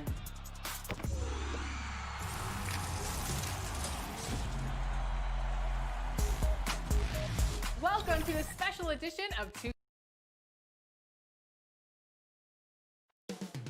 The Twin Cities. It's the 2K Sports pregame show.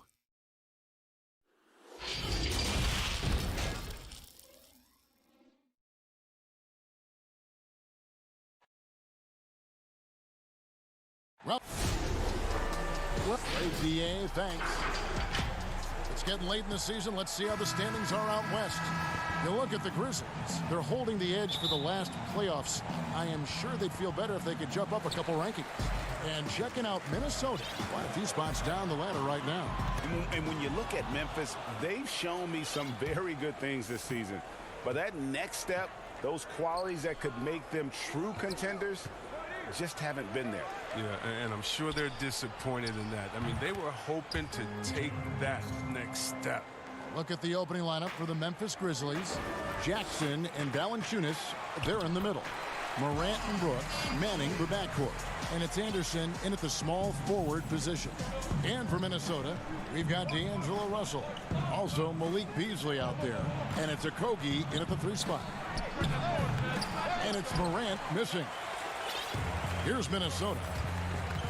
Yeah, Kevin, the front office shakeup this summer for the Grizzlies. Now, the new leadership wants to take more of a long-term, proactive approach to things. And the pass there floated it up to the precise spot it needed to be. And no messing around on the finish. He powers it through. Here's Jackson after the made shot from Karl Anthony Towns. Jesus surprises anyone with that miss. When he's left alone like that, you can usually count it. And so it's Towns with it. He brings it up for the Timberwolves. And many fans in Memphis had hoped for a change. But, Chris, they still had some question marks with this new leadership. Yeah, Kevin, that's because they're relatively young and unproven.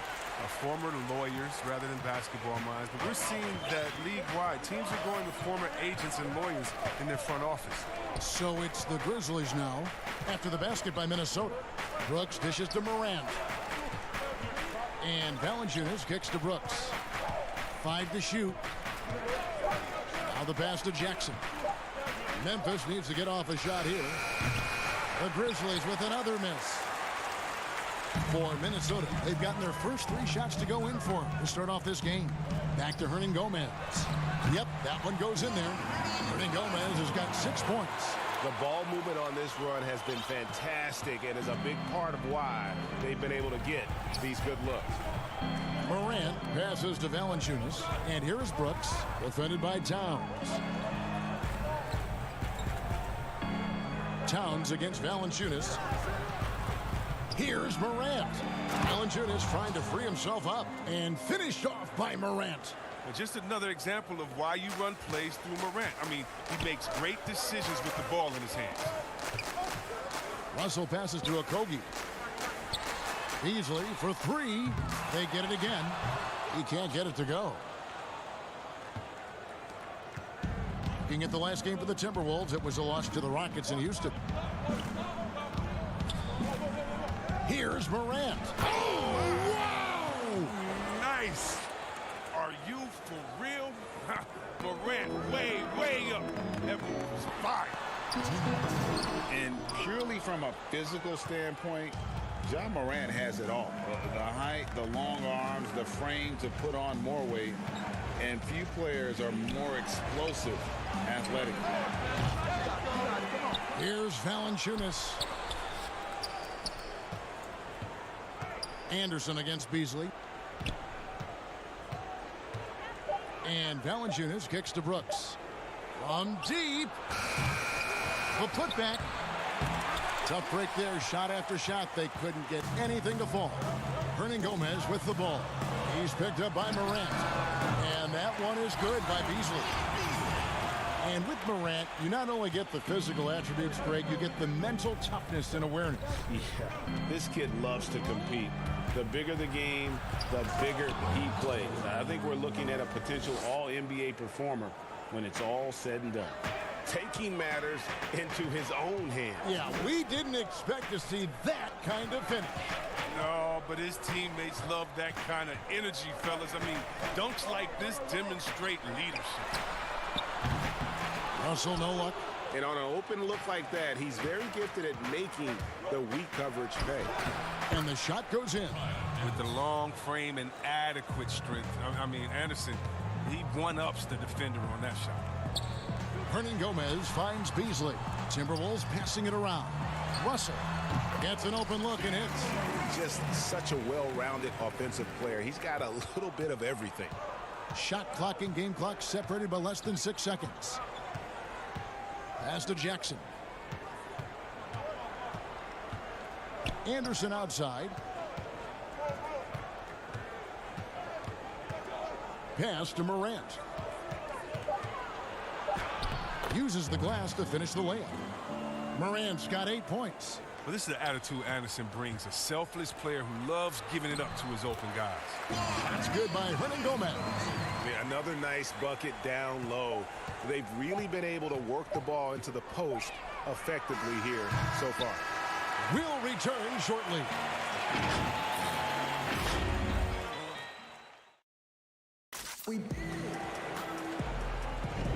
And getting going again here in the second quarter. Fairly close game so far.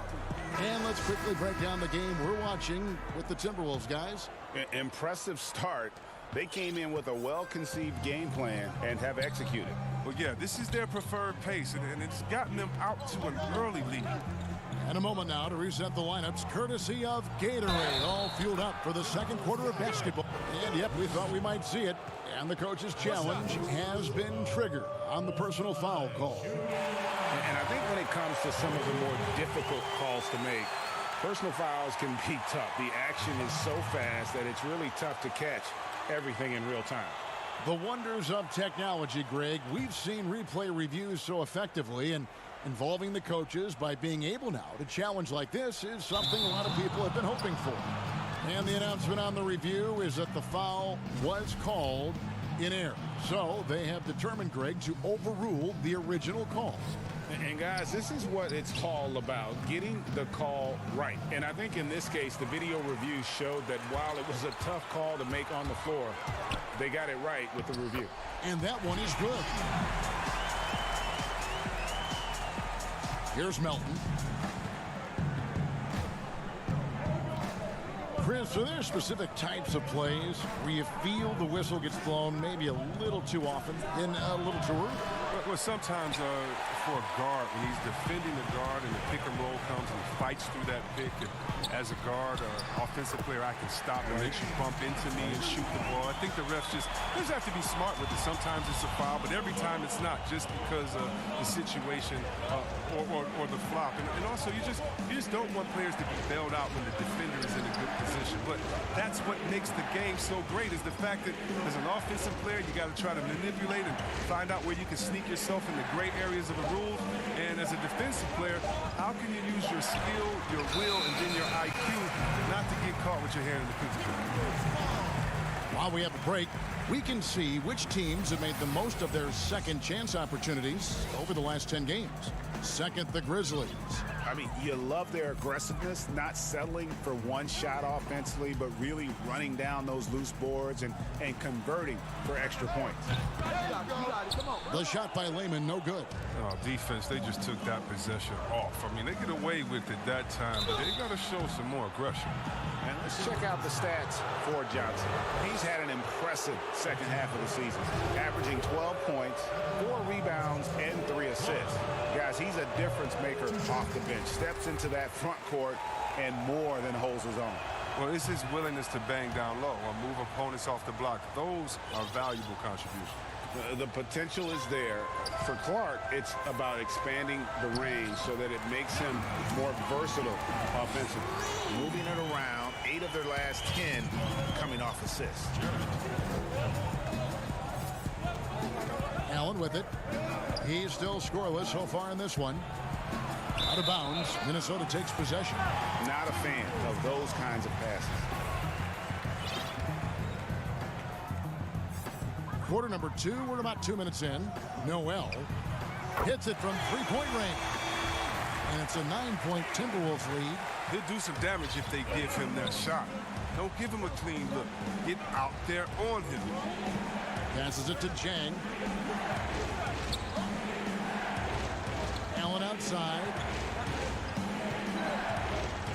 6 to shoot. The tray. It's not going to go for him. And it's the Timberwolves taking it the other way. They just couldn't come out on top last time they took on the Grizzlies. That one was played in Memphis.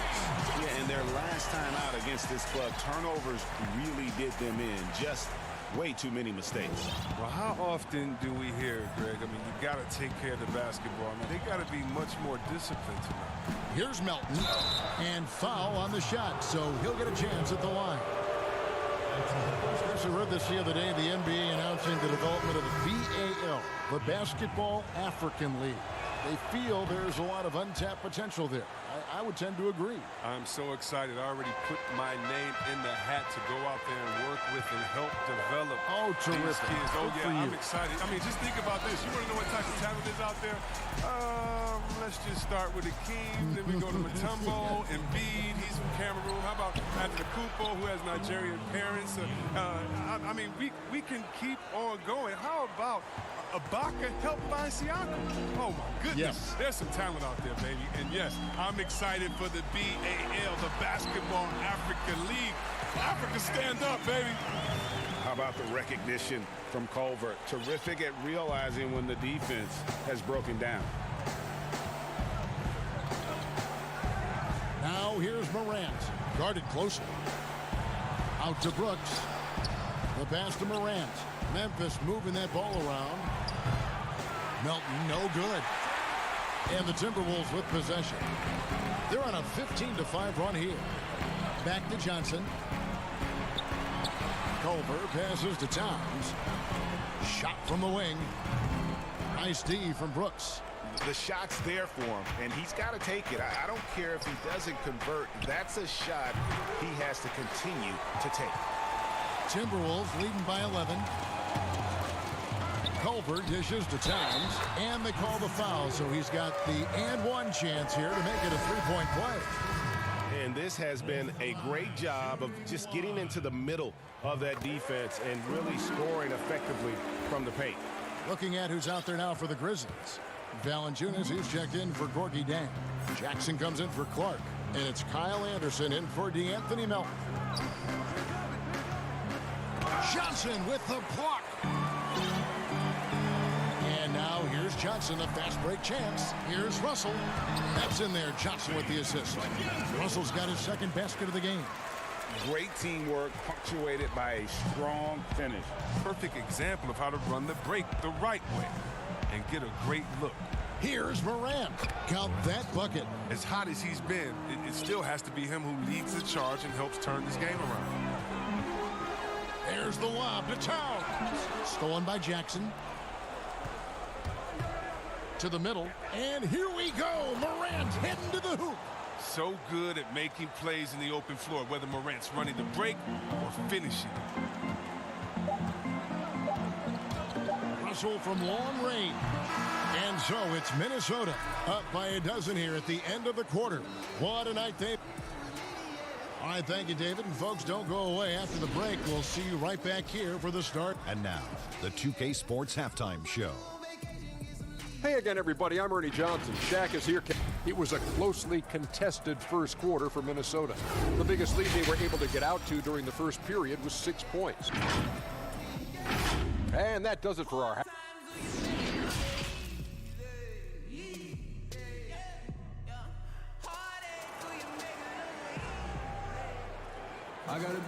And with the second half upon us, we'll find out if this game becomes the route that it's threatening to be.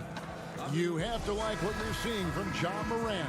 No problems fighting his way to the rim in this one. A lot of points in close. Yeah, slicing through the gaps in the defense. I mean, getting many of his buckets in the paint. Taking a look at the Grizzlies. Morant and Brooks manning the backcourt. Jackson and Valanciunas, they're in the middle. And it's Anderson in at the small forward. And one of the younger players to enter the 2019 draft, Morant, wise beyond his years. So he gets them both. Minnesota leading by 10. Beasley outside. Russell passes to Okogie. Back to Russell. Hits the three-point bomb. Russell's got 7. Cognizant of the entire court. Russell aware of where the defenders are and really does a great job creating opportunities. Jackson kicks to Morant. And foul on the shot. He'll shoot 2 at the free throw line. That one is on Towns. Well, I tell you what, he earned his money on that foul. The Grizzlies shooting their 7th and 8th free throw attempts for the game right here. And really, they haven't been able to differentiate themselves from the free throw line on the season at about 76%. And so he makes both from the line. Minnesota's gone 3 of 6 tonight when they've let it fly from downtown. Yep, that one goes. He's got 10. Pretty much all of their buckets coming from inside the paint now.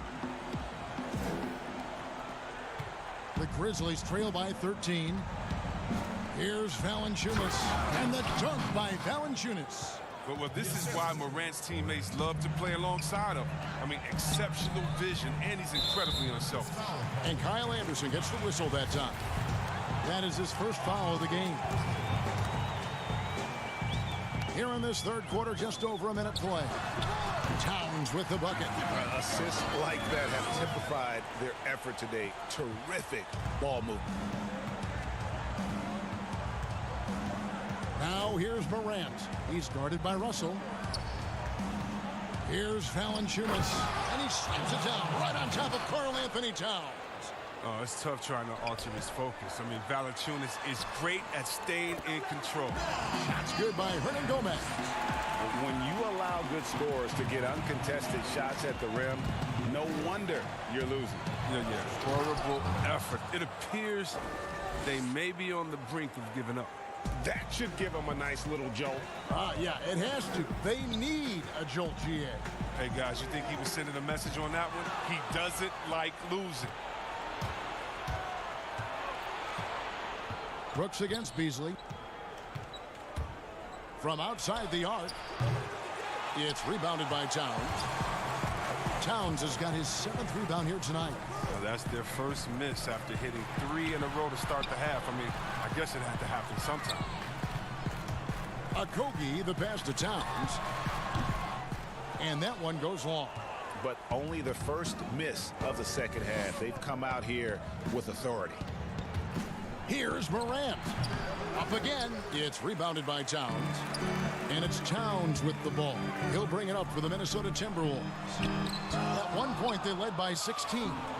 Yeah, and that was lining up to be a huge alley-oop, but they just couldn't quite connect. Oh, I'm always surprised when it doesn't happen. I'm sure these two will have a good laugh about it later. That's just the product of good pass work. I mean, nice team basketball right there. Hernangomez against Jackson. Here's Russell. Laid in with a nice touch off the glass. Russell's got 5 points now this quarter. His energy level has never dropped in this game. I mean, he's working his tail off, and the D is struggling to keep up. But you know what? I talked to Jaren Jackson this summer, and he told me he would do another 2 inches. So let's just call him around 7 foot right now with the 7'5" wingspan. Jaren Jackson, the perfect physique for today's defensive big. He can protect the paint and maneuver outside. Timberwolves leading by 11. To the paint. Here's Towns. Good, and it's Russell picking up the assist. Russell's got 6 assists here tonight. And from day one, Towns has been one of the NBA's top post players. A versatile, well-rounded game on the low block. It doesn't hurt that he can step outside and knock down the jumper either. Strong move to the 10, trying to get his guys going. Hard not to get motivated, GA, right when your teammate makes that kind of play. Yeah, Kevin, you're right. They needed that, and I love that he just didn't settle for the lay-in. And let's check out a breakdown. Looking at some stats for Beasley. And guys, how about the surge of offense he's experiencing right now? These last 5 games, he's been a machine at the offensive end. A different scorer than he had been earlier in the season. We'll find out if he can keep it going here tonight. Russell finds Beasley. Clock at 6. Second chance shot. Hernangomez, no good. The Grizzlies trail by 11. Shot and game clock separated by 5. Jackson dishes to Valanciunas. Morant with a wide open look. Rebound Minnesota. It's off to Oklahoma City for him after this game, so they have the Thunder to look forward to. That sets off a 5-game tour for him. And the basket by Okogie. Given the size disadvantage, you have to have a lot of confidence to take that shot. No question, GA. I mean, it takes skill and a certain level of fearlessness. And here at the end of the third quarter, it's a double-digit ball game. Minnesota on top. They lead by 13. And we'll get it going after this from the Target Center. And as we head into the fourth, we'll see if there's a comeback in the works or if it's more of the same from the first 3 quarters. Johnson is out there with Layman. Then there's D'Angelo Russell. Then it's Culver. And it's Reed in at the 5 roaming the paint. So that's the lineup for Minnesota. And you don't want to give up that kind of look too often. Here's Allen. Lays it up and banks it in. Allen's got his first basket. Some people have already predicted future MVPs. Is there a surprise name that you think could win that MVP award, Chris, down the road? I think there are a few surprises. I mean, we can go young with young guys like Trae Young or Luka Doncic. We can go with guys that we expect to do it like Anthony Davis, who it just seems like he's just biting at the bit. There's a few young Celtics. There's a few young Lakers that in a few years you never know what they could do, especially the ones that are playing with great guys and watching their practice habits, game habits, stealing their recipes or stealing what they eat before the game and their health-wise. So many guys right now that are going to be in that second tier coming up. It's going to be fun to watch their growth. It will. The Grizzlies trail by 9. And there's the 8-second call as they can't get it across half court in time. And Memphis making a change here. Morant's checked in. And we have an intentional foul there, GA. Wish I could say why. That one's pretty strange. I mean, no idea what got into his head right there. The Timberwolves working the ball around now. Here's Culver. The shot will not fall. And he's got to do a better job making the D pay for their mistakes. And that one's good. Morant. That jumper is just looking clean and confident. Very little that Morant can't do. Here's Reed. Bank shot. No good. For a player who's almost a sure thing to score in tight, that was a stunt. And he makes that one. Well, they left it until the fourth quarter, but finally the run they needed to get back into this one. They almost left it until too late. But now it's anybody's game. Basket is good. He'll get a chance for one more at the line. I like that pick play. I mean, you can see how easily it makes it for him to get to the cup. Brooks checked in for Memphis. Game moves along. 2 minutes gone here in the fourth. Now here's Morant. He's covered closely. Can't hit from in close. Man, when the ball's in his hands, that's as high percentage as it gets. It's just a fluke miss. It's stolen by Valanciunas. Hernan Gomez covering. Clark kicks to Valanciunas. Basket counts. Nice pass there to set that basket up. And it's Towns with the ball. He'll bring it up for the Timberwolves. Here's Russell. That's tipped. Well, this is where measurements don't tell the whole story. Clark is a tremendous shot blocker despite having an average wingspan. A wide open shot from Hernan Gomez. And it's Towns on the follow. And the Timberwolves lead by 8. Oh, how about the finesse there? Nice little gentle touch on the board. And you know, when you have that gentle touch, those tip-ins are easy to come by. And that one's good. Morant. Well, when you have a guy like Morant, an elite ball handler who can hit from anywhere, there's no real limit to the points he can score. Towns finds Beasley. Here's Layman. Down low. It's picked off. One-on-one here. Here's Morant. And finished off by Morant. And this is what you want from your leader. No moment is too big for Morant. The drive by Russell. And that one drops for him. And so the coach's challenge here comes into play. The coach protesting the personal foul call. And I think when it comes to some of the more difficult calls to make, Personal fouls can be tough. The action is so fast that it's really tough to catch everything in real time. The wonders of technology, Greg. We've seen replay reviews so effectively, and involving the coaches by being able now to challenge like this is something a lot of people have been hoping for. And the announcement on the review is that the foul was called in error. So they have determined, Greg, to overrule the original call. And guys, this is what it's all about, getting the call right. And I think in this case, the video review showed that while it was a tough call to make on the floor, they got it right with the review. On the strike, and it's good off the back rim and in. 1:10 left in the fourth quarter. Here's Morant. No good on the three. Timberwolves leading by 8. There's the lob to Towns. An emphatic alley-oop jam. Guys, I think this is a game they have to feel good about as we wind through the final moments here in what looks to be a solid win for the Timberwolves. A beautiful pass doesn't always get you on the highlight reels, but there were some spectacular dishes in this game. You know what? It was a team that was in sync and just trusted one another to take the right shots. And a milestone win for the season. This will push their victory total to 20 wins even. That's breathing a huge sigh of relief, guys. They're on their way to a win here, avoiding losing all 4 games of the season series. And one of the key components to this victory, if not the biggest, was the incredible performance for Karl Anthony Towns. Well, the best work he did came on the boards. Nobody could match his intensity. His rebounding played a big role in this win. Hard to ignore the mental aspect of Brooks' game.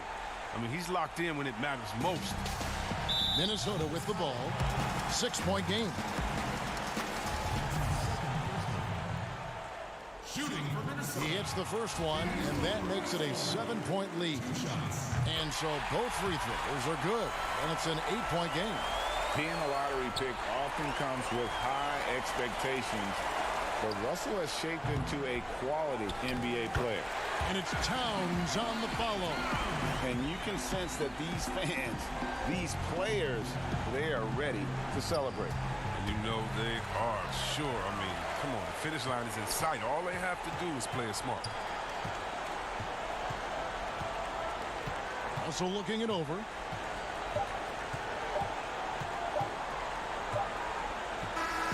So it's Minnesota winning this one easy. Some good moments throughout this one, but they have the clear advantage.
body fluid and goaltend.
unprecedented improvements to shooting, puck pickups, upper and lower body fluid, and goaltending.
The NBA 2K21 demo is here.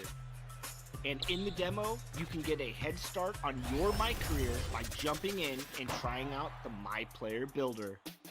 To start off, you have the option to download the My NBA 2K21 mobile app to scan your face into the game.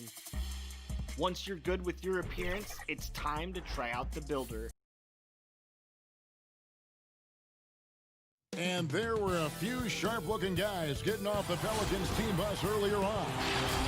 Let's quickly take a look at the standings out west. The season nearly complete. You look at the Pelicans. They're 10th in the conference, still looking to claim a spot for the playoffs. And, of course, there's Minnesota, and they're down 4 spots from them.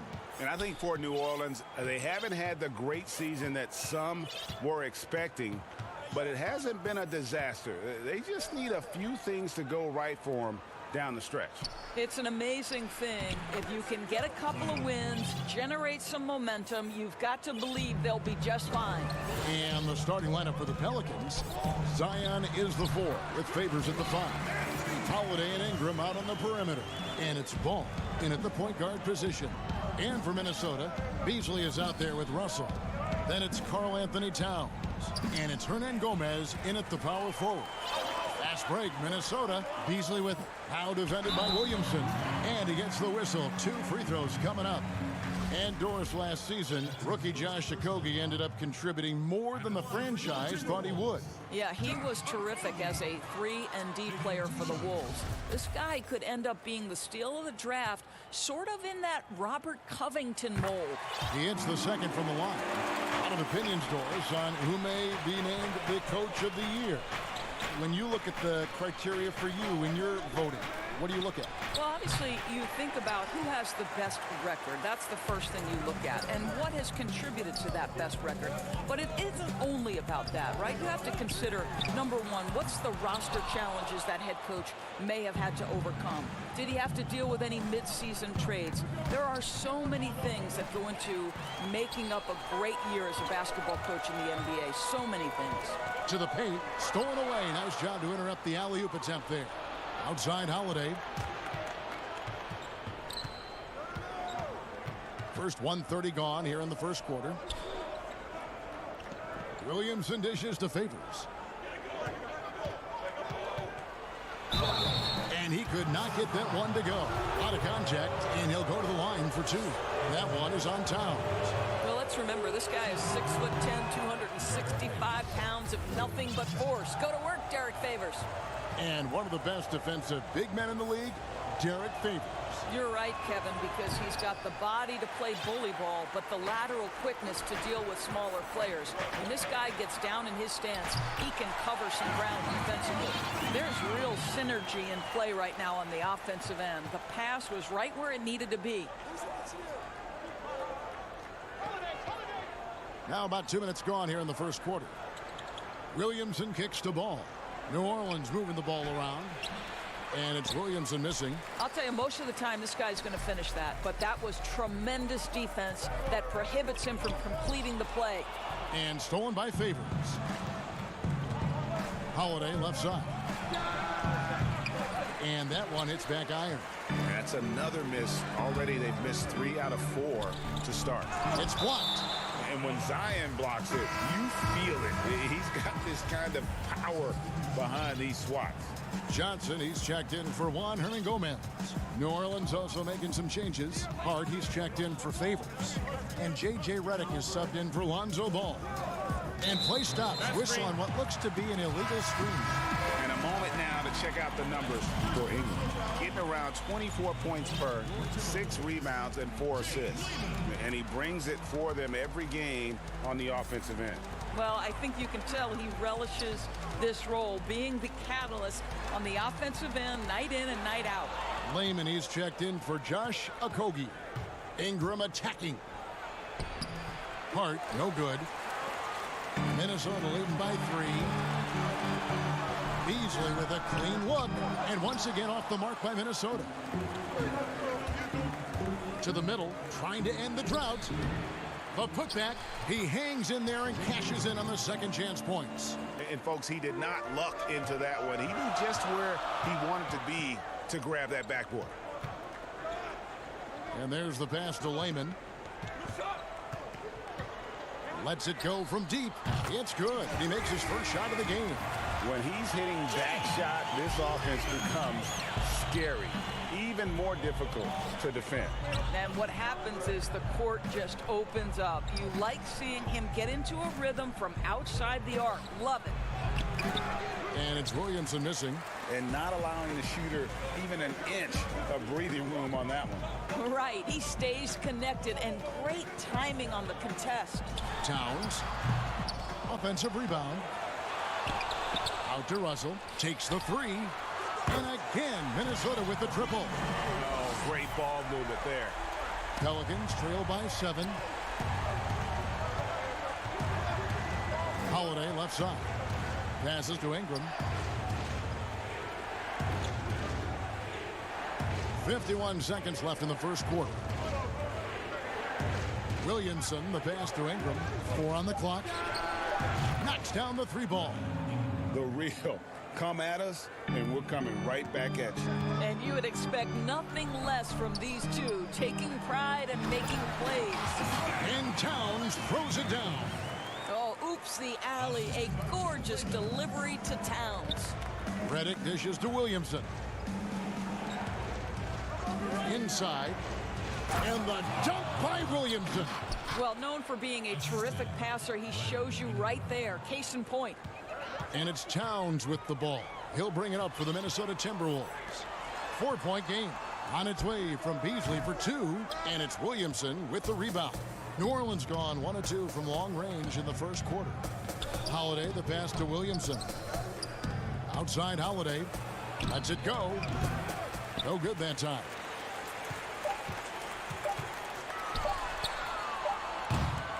And we reach the end of the first quarter. Timberwolves lead by...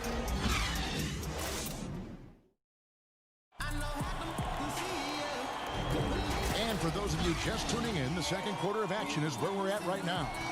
And before we move on, what do you guys think about what we've seen so far from the Timberwolves? They set a physical tone in the first, and that really showed on the backboard. I think it's why they hold the lead here early, because they're controlling the flow of the game with those second chance opportunities. And a chance here presented by Gatorade to see who's on the floor, all fueled up and ready to go for the start of the second quarter. On the court for Minnesota, Johnson is out there with Layman. Then it's Culver, and it's Reed in at the 5. And perimeter shooting never more valuable. And that's been J.J. Redick's M.O. all along. An elite marksman who can hit from anywhere. They get it back. Williamson, the pass to Melly. And Redick kicks to Ingram. Doubled by Culver. Pass the ball from deep three-point range. That one's off. He's now 1 for 2. Minnesota in the lead. He lobs it up. Oh, and they get in the way of the alley-oop. Not to be. Good play defensively. Williamson with it. Johnson on him. And there's Williamson on the assist by Ball. And in today's game, if you don't have poor spacing, your offense is going to struggle. They call it gravity, the ability of outside shooters to attract defensive attention. Redick, one of those you don't leave for a moment. They get a hand on it. Ball, the pass to Melly. Some nice passing here by New Orleans. Ingram outside. Here's the 3. That one's not going to go. And it's the Timberwolves taking it the other way. Tough loss coming against the Rockets in the last game they played. And defensively in that one, they needed to come up with big stops to quiet that crowd. And that's obviously easier said than done. I'll tell you this. It looked like they wanted to get out of town as quickly as possible. The problem is their defense went with them. And maybe the most popular player to enter the league since social media became truly pervasive. Zion Williamson handles it with class. He really appreciates his teammates and his coaches and really respects the game. Juan Hernangomez, he's checked in for Minnesota. Okogie comes in for Jake Layman. And a change for the Pelicans. Morris checked in for Lonzo Ball.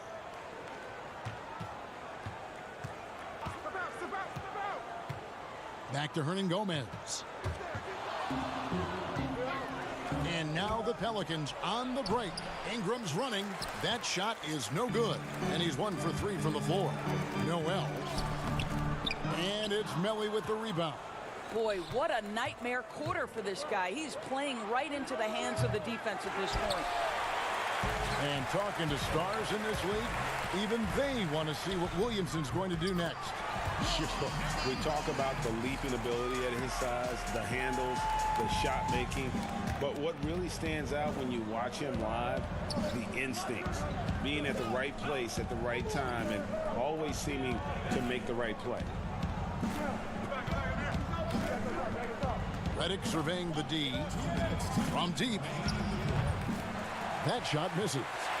For Minnesota, they've gone 2 of 6 from the field in the second quarter so far. Here's Melli. 11 points for him in that last game against the Kings in Sacramento. He dishes it to Redick. Pass to Ingram. There's the triple. Connects from three-point range. Ingram's got 6 points. And when Ingram is left alone from deep, his eyes light up. His shooting is just out of this world. Goes up to the stripe. It's good. And the Timberwolves lead by 1. Boy, that's as wide open as you're going to get. The defense needs to lock in and be better than that.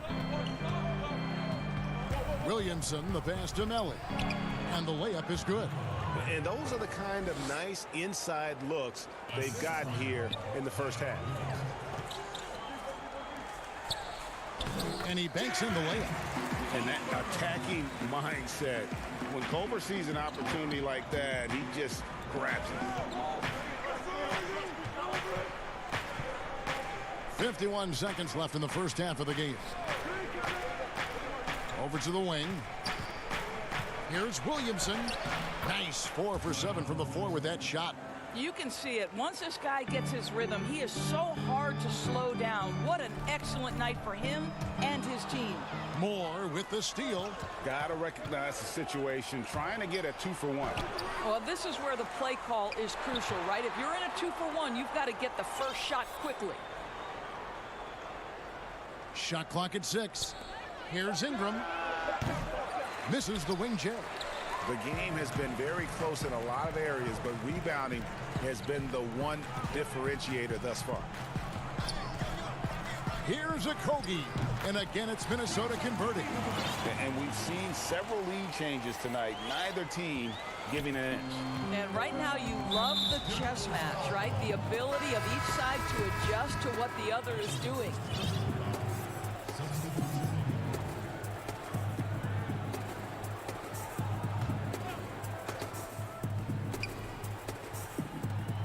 Just 4 seconds left in the first half.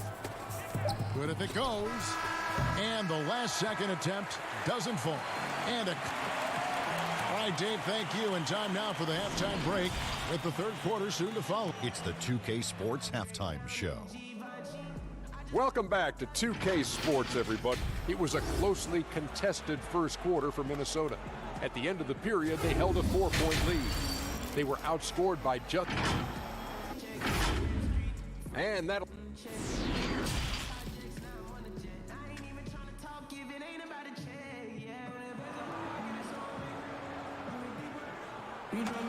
And we've got second half action for you. Thus far, a pretty evenly contested game.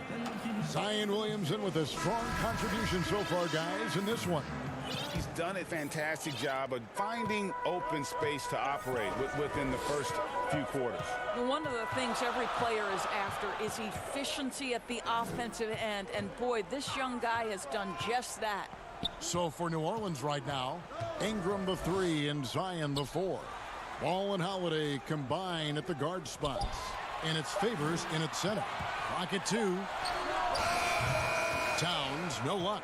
The fadeaway, not a terrible idea, but he needs to make the game easier on himself. He's overcomplicating things. Doris, you've said this often. It is incredibly difficult to compare guys of different positions in different areas, isn't it? It really is. There's so many discussions about who's the GOAT, who's the greatest of all potential time.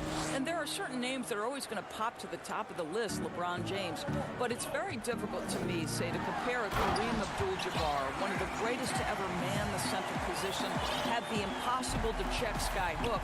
But how do you compare him with LeBron James, who, though he is, and I don't know what position he is, he may be the greatest passer in the history of the league. Like, let's enjoy individual greatness without comparison. and they're beginning to just flat out fall apart defensively right now, especially on the interior. Out of bounds, Minnesota takes possession. Some changes for Minnesota. James Johnson's checked in for Hernan Gomez, and Jake Layman subbed in for Josh Okogie. The Pelicans also changing it up. Hayes is checked in for Williamson, and it's Jackson in for Brandon Ingram. And the pass to Ball. Excellent D there from Beasley. That's a surprise. I mean, really out of character for him to miss when the defense is not right up on it. Here's Johnson. The Timberwolves again can't hit. Boy, as slow a start as you could have. Just 1 for 4 from the field. They're struggling. Count it. Holiday's got the lead up to 3 now for the Pelicans. I don't know what's happening defensively, but they're not putting up any resistance. Towns finds Johnson. Now Russell. And it's Beasley in the corner.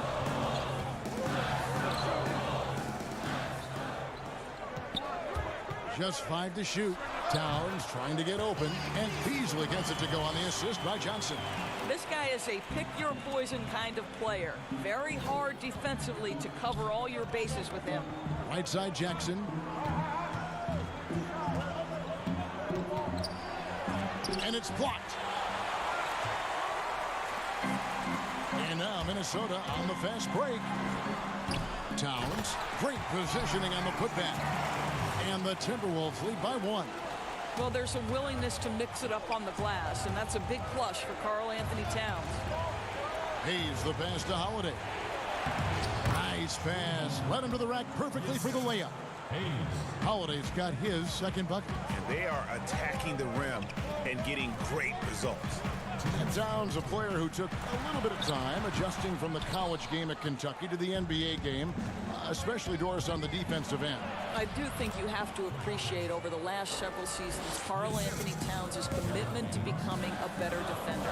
Listen, he has the length to not only block shots, but to alter shots, and you just want him to have consistent effort on them. Folks, the coach's challenge has been initiated for a personal foul. Close game like this, and he thought it wasn't a good call.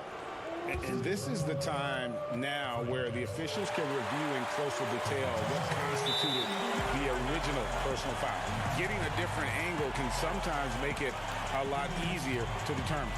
Greg, indeed, and the one thing with replay review is that when you see the slow motion replay, you really get a new appreciation for just the immense speed at which these players are moving and how fast the action really is and how hard it can be sometimes, you know, Greg, to make the right call. And so the word is in. They've decided that the call stands as it was made on the floor. And, you know, even if a coach still feels this wasn't the right call, you got to acknowledge the effort being put in to reviewing it. The double checking, and the game continues on. James Johnson's checked in for the Timberwolves. Hernan Gomez comes in for Culver. No good from Beasley. I'll tell you, it feels all night like this guy's been forcing shots, rushing shots. He's really struggling on the offensive end. Controls the rebound and puts it back up and in. Well, the defense has been lackluster out of the locker room, and that is why they are finding themselves in a tough spot. Here's Russell, and he drops in the layup off the glass. Russell's got 5 now. You have the sense that D'Angelo Russell likes to play through contact. This is a tough-minded player. It's stolen by Johnson. And now Russell pushing it up. No one back to stop him. Here's Towns. The putback. He hangs in there and cashes in on the second chance points. And those second chance points really become almost like bonus points when you can get them. And Redick kicks the ball. Pass to Williamson. Here's Melly. And misses it off the right side of the rim. And this is a shot he can definitely make, and the defense not a factor at all. That's good by Hernan Gomez. Well, Towns showing himself to be a willing facilitator. If you're open, he's going to find you. The Pelicans have gone 6 of 10 from the field in the third quarter.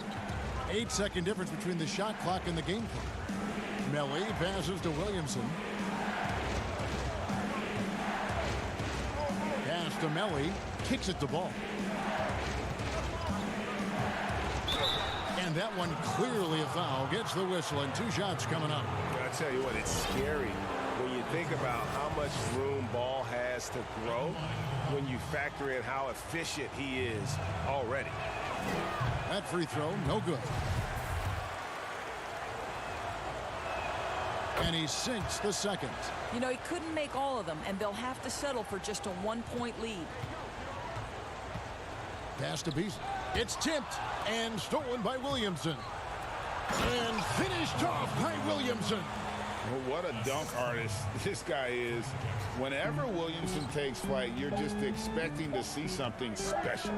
Here's Russell. He knocks it down, but wait a minute. The officials are getting together. They may want to review this one. And not so fast. The officials are going to check that shot again and make sure they got it right before we go to the fourth. We're at the end of the third, and we've still got a close one. Pelicans lead by 1. And time for the short break, and stay right where you are. The fourth quarter is coming up next. And let's take this chance now to show you the State Farm assist of the game. And he's always been the favorite to bag this honor. These kind of feeds are his bread and butter. Well, this is why, Greg, great point guard play is so critical in today's NBA, and you see it right there on display. And with 3 quarters behind us, we start the fourth quarter in what is still anybody's ball game. Johnson is out there with Towns, and there's D'Angelo Russell, and it's Okogie in at the 2-guard spot, so that's the Timberwolves 5. Good, and the assist goes to Russell. Russell's got 4 assists now tonight. Yeah, that was the 3rd straight high-percentage look the defense has allowed. The defenders have got to start putting bodies on bodies. Here's Okogie, finished off the break. And the Timberwolves lead by 3. There's a certain resiliency to this team, and you're starting to see it. No doubt, Greg. Keeping it very close. They're going to have to step up even more to get over the hump here. And you admire that assertive aggression from Williamson. Goes right at you when he's in his comfort zone. And here's Ingram from the arc, sinks the three-pointer. And offensively, they seem to have turned a corner. Here's Russell, and the layup's good off the glass. Russell's got the game tied up here for the Timberwolves. Well, we've seen that movie a few times, haven't we? An easy bucket in the paint. Oh, they keep the ball out of the cylinder, but pick up a foul in the process. 2 shots at the line. This is the challenge Williamson possesses to many defenders. Hard to guard him without fouling.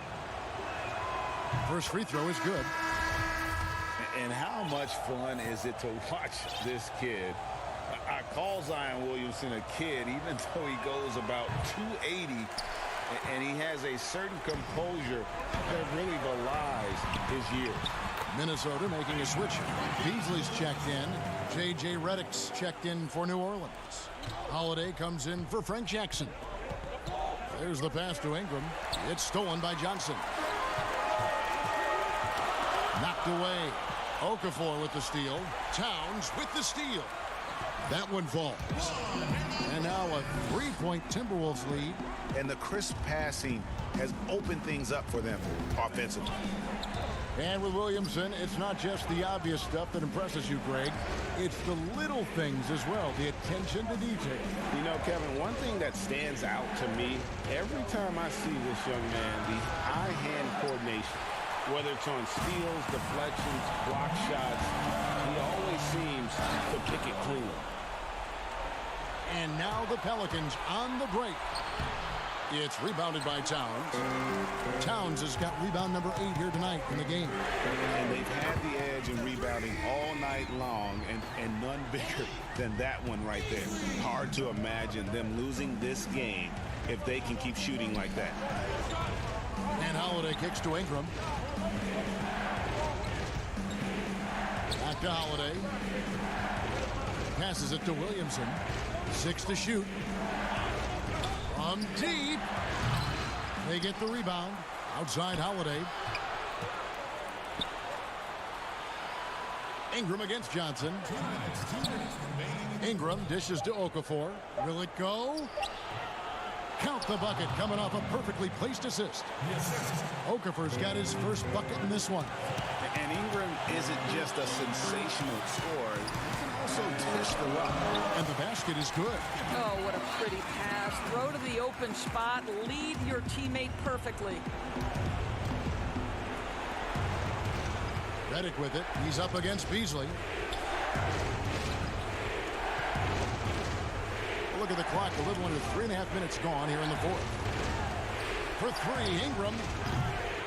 A rebound by the Timberwolves. Russell's got his 5th rebound in this one. And there's the foul to try to stop the break, and that'll be a clear path to the basket. 2 free throws coming up, and they'll retain possession. First free throw is good, and that makes it a 7-point lead. And so he drops them both. It's an 8-point game. Okogie's checked in for Minnesota. And then for New Orleans, Derek Favors checked in for Okafor. Josh Hart comes in for Ingram. And it's Lonzo Ball in for J.J. Redick. And Russell gets it to go. And this is what D'Angelo Russell does out here, right? He's a dynamic scorer who doesn't lack for confidence. Holiday looking over the floor. Here's Favors. New Orleans moving it around. And it's Holiday at the elbow. New Orleans needs to get off a shot. Ball no good. Boy, he was wide open. You wonder, did he overthink it? That's a missed opportunity. And it looks like just playing the last bit of this one out in what should be a nice win here for the Timberwolves. Their hard work on the glass. Oh, what a dunk! Look out below! And the offensive skill set Williamson has off the charts. And the scary thing is, guys, he's only going to keep getting better. 34 seconds left to play in the final quarter. Holiday inside the line, and it's Russell with the rebound. Minnesota with the ball. They're on an 18-5 run. Here's Towns. A three-pointer off the mark. And here's Ball. He'll bring it up for New Orleans. Williamson. That falls. Nice feed that time from Ball. And you have to have an appreciation for Ball's passing skills. I mean, he just sees the floor beautifully, easily working the ball over to open teammates. And here's Russell. And so Minnesota takes the win. Even early on in this one, it seemed like they were happy to be playing at home tonight.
unprecedented improvements, shooting, puck pickups, upper and lower body fluidity, and goaltending.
Unprecedented improvements, shooting, puck pickups, upper and lower body fluidity, and goaltending.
Your build in a game against the Milwaukee Bucks.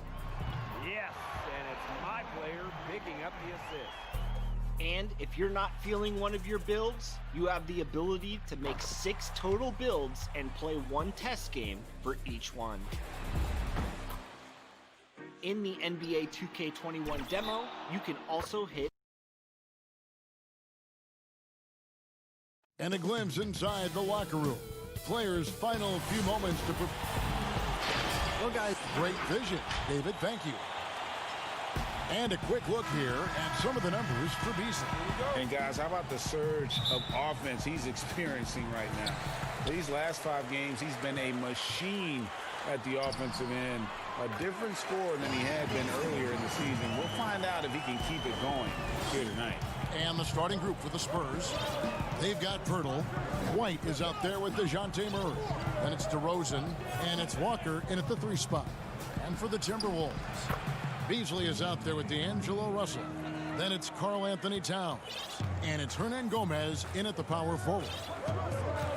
And, you know, guys, the Spurs team dinner's the stuff of legends, just building camaraderie and getting to know one another and being orchestrated with care by head coach Greg Popovich.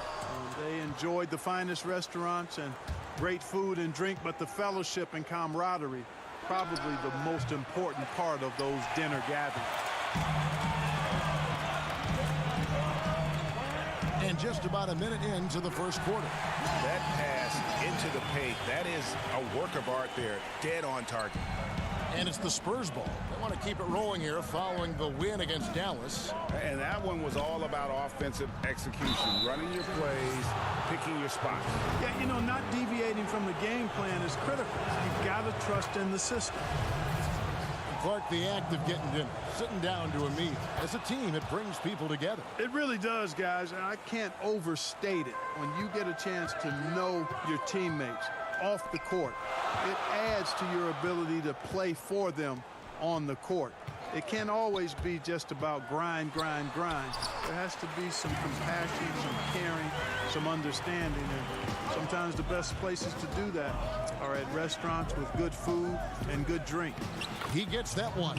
And when Pirtle sees a guy on his team open, he finds him right away, whipping that pass there directly. Towns against Pirtle.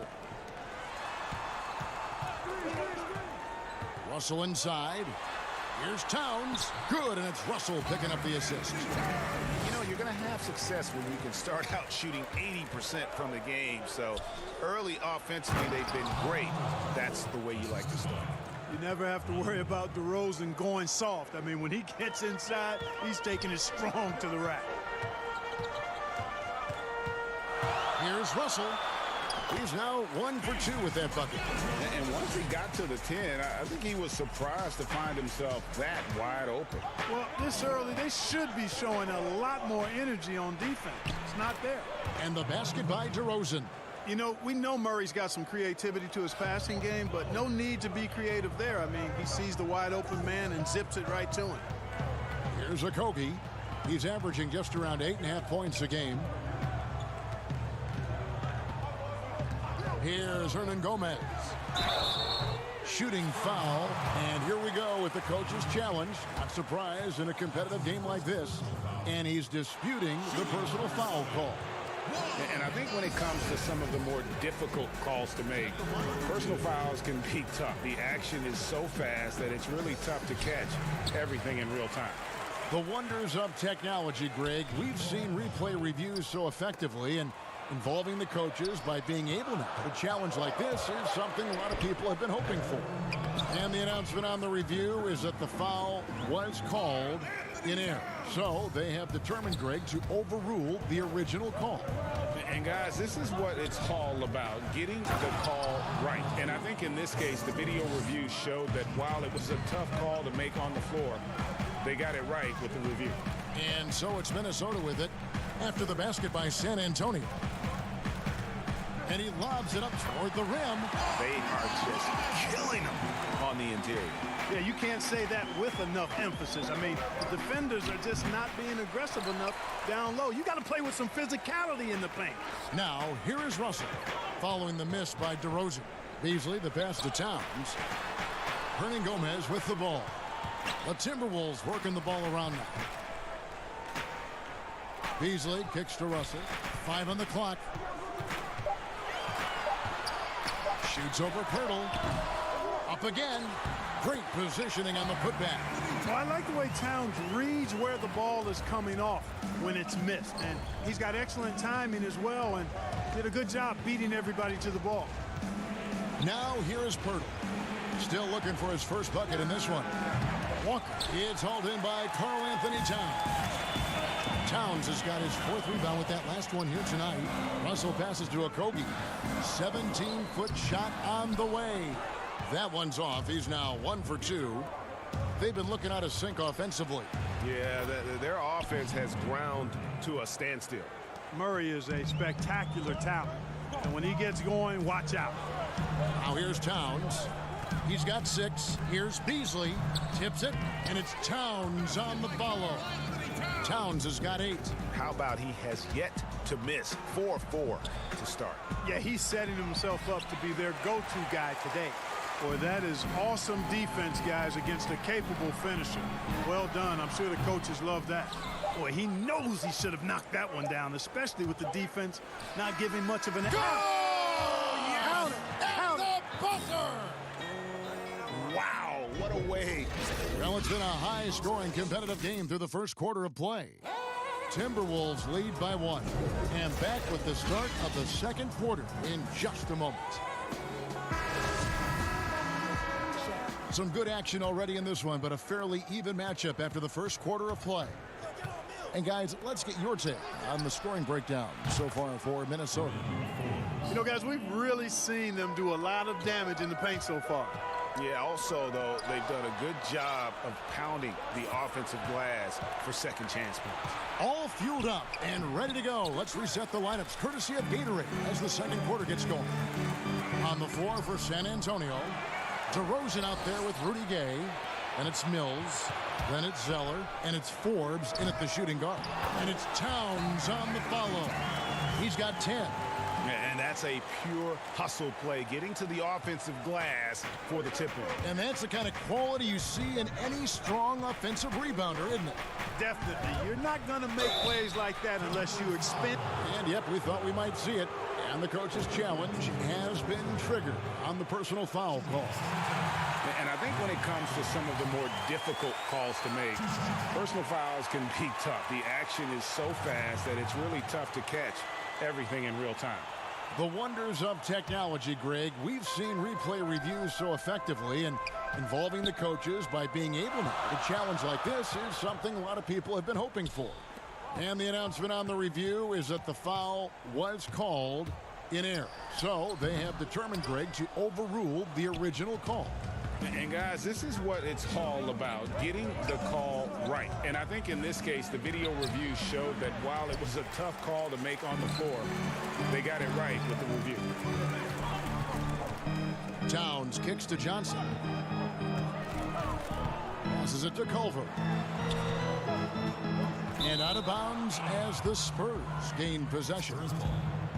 And let's take this chance to break out the real stats, real scores from the real NBA and the list of the league's leading teams in steals. In the third spot, the Timberwolves. You can't get careless with the basketball against this group. I mean, they'll pick your pocket, and no surprise to see them in the upper echelon as far as steals. To the inside, Johnson. Oh, and the jam by Johnson. How about the recognition from Culver? Terrific at realizing when the defense has broken down. And here's Mills from the arc.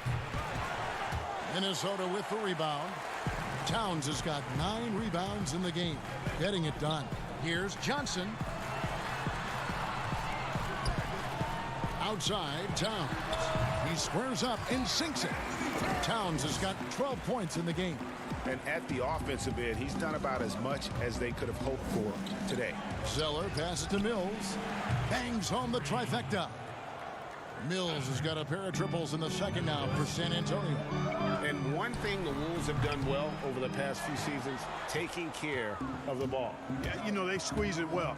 Low turnovers can be a double-edged sword, though. If you don't make many mistakes, maybe you're not being aggressive enough. 12 straight points off of three-pointers, and the D looks shell-shocked. And guys, now that they're rolling from out there, the defense has to really get up into them. You've got to almost be in their jerseys to try to deny those looks. From downtown, Karl Anthony Towns with the rebound. Timberwolves trail by 3. Johnson with it. Gay picks him up defensively. Here's Culver. Oh, that's blocked. In transition, here comes San Antonio. DeRozan leading the charge. The Timberwolves have gotten a little under 50% of their second quarter shots to find the mark. 4 of 9 all told. Back to Layman. A putback, and it's Rudy Gay with the rebound. Spurs leading by 3. DeRozan scanning the floor. The 3 from Mills. It's tipped. And great positioning there from Culver. That's what allowed him to get the block. And stolen by Zeller. Mills passes to DeRozan. Shoots over Culver. And it's DeRozan missing. That's not the type of opportunity he fails to convert very often.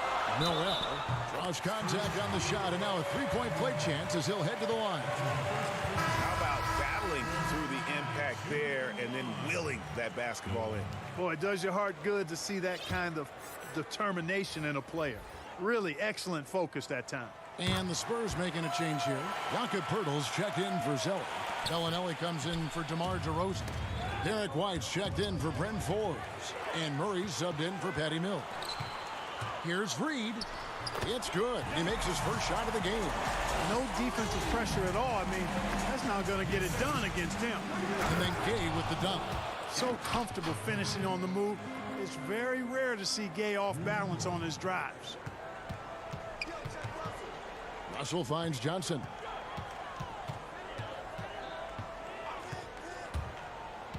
Down low. Here's Okogie. Just 5 on the clock. From the arc. The rebound by the Spurs. Bellinelli with it. His last outing, 16 points for him. Out to White. Poeltl inside. And the dunk by Poeltl. Hey, if you're going to foul Poeltl, then get your money's worth. You have to make sure you're really whacking. He's extremely good at finishing through contact. First trip to the free throw line for him tonight. Not the best statistic for him in terms of his performance at the line. Very low numbers. And guys, it's something that he's going to have to work on more and more because he's still not getting the kind of shooting percentage he would like from the line. So that'll be it for the first half. The 2K Sports Halftime Show. Hey everybody, good to see you back. DeMar DeRozan brought his A game early tonight. He had 10 points, 2 assists, and 1 rebound. Kenny, what was your take?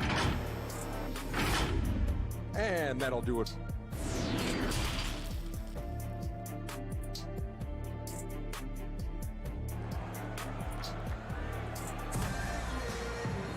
And after a fairly even first couple of quarters, the second half could turn out to be a great one as both teams try to gain an edge. Karl Anthony Towns has been sensational. Well, with a double-double in hand through 2 quarters, you can just imagine what his stat line will look like at the end of this one. Yeah, he's got that locked-in look in his eyes tonight, and he's not going to start taking it easy. I think he's going to be going hard until that final whistle blows. We've got Malik Beasley. He's out there with Russell, and it's Towns in at the 5, roaming the paint. So that's the lineup for Minnesota. Well, the shot repertoire of Jakob Poeltl, mostly 10 feet and in is his strength. He's an old-school big man in every sense of the word, but efficient in what he does. And Clark at 7 feet tall. Poeltl a wide body in there. He's live, and he's also no stiff, guys. Poeltl can catch and finish. He's active in defending. Gets off the ground quickly and easily. I like his package as a big guy. Out of bounds, Minnesota takes possession.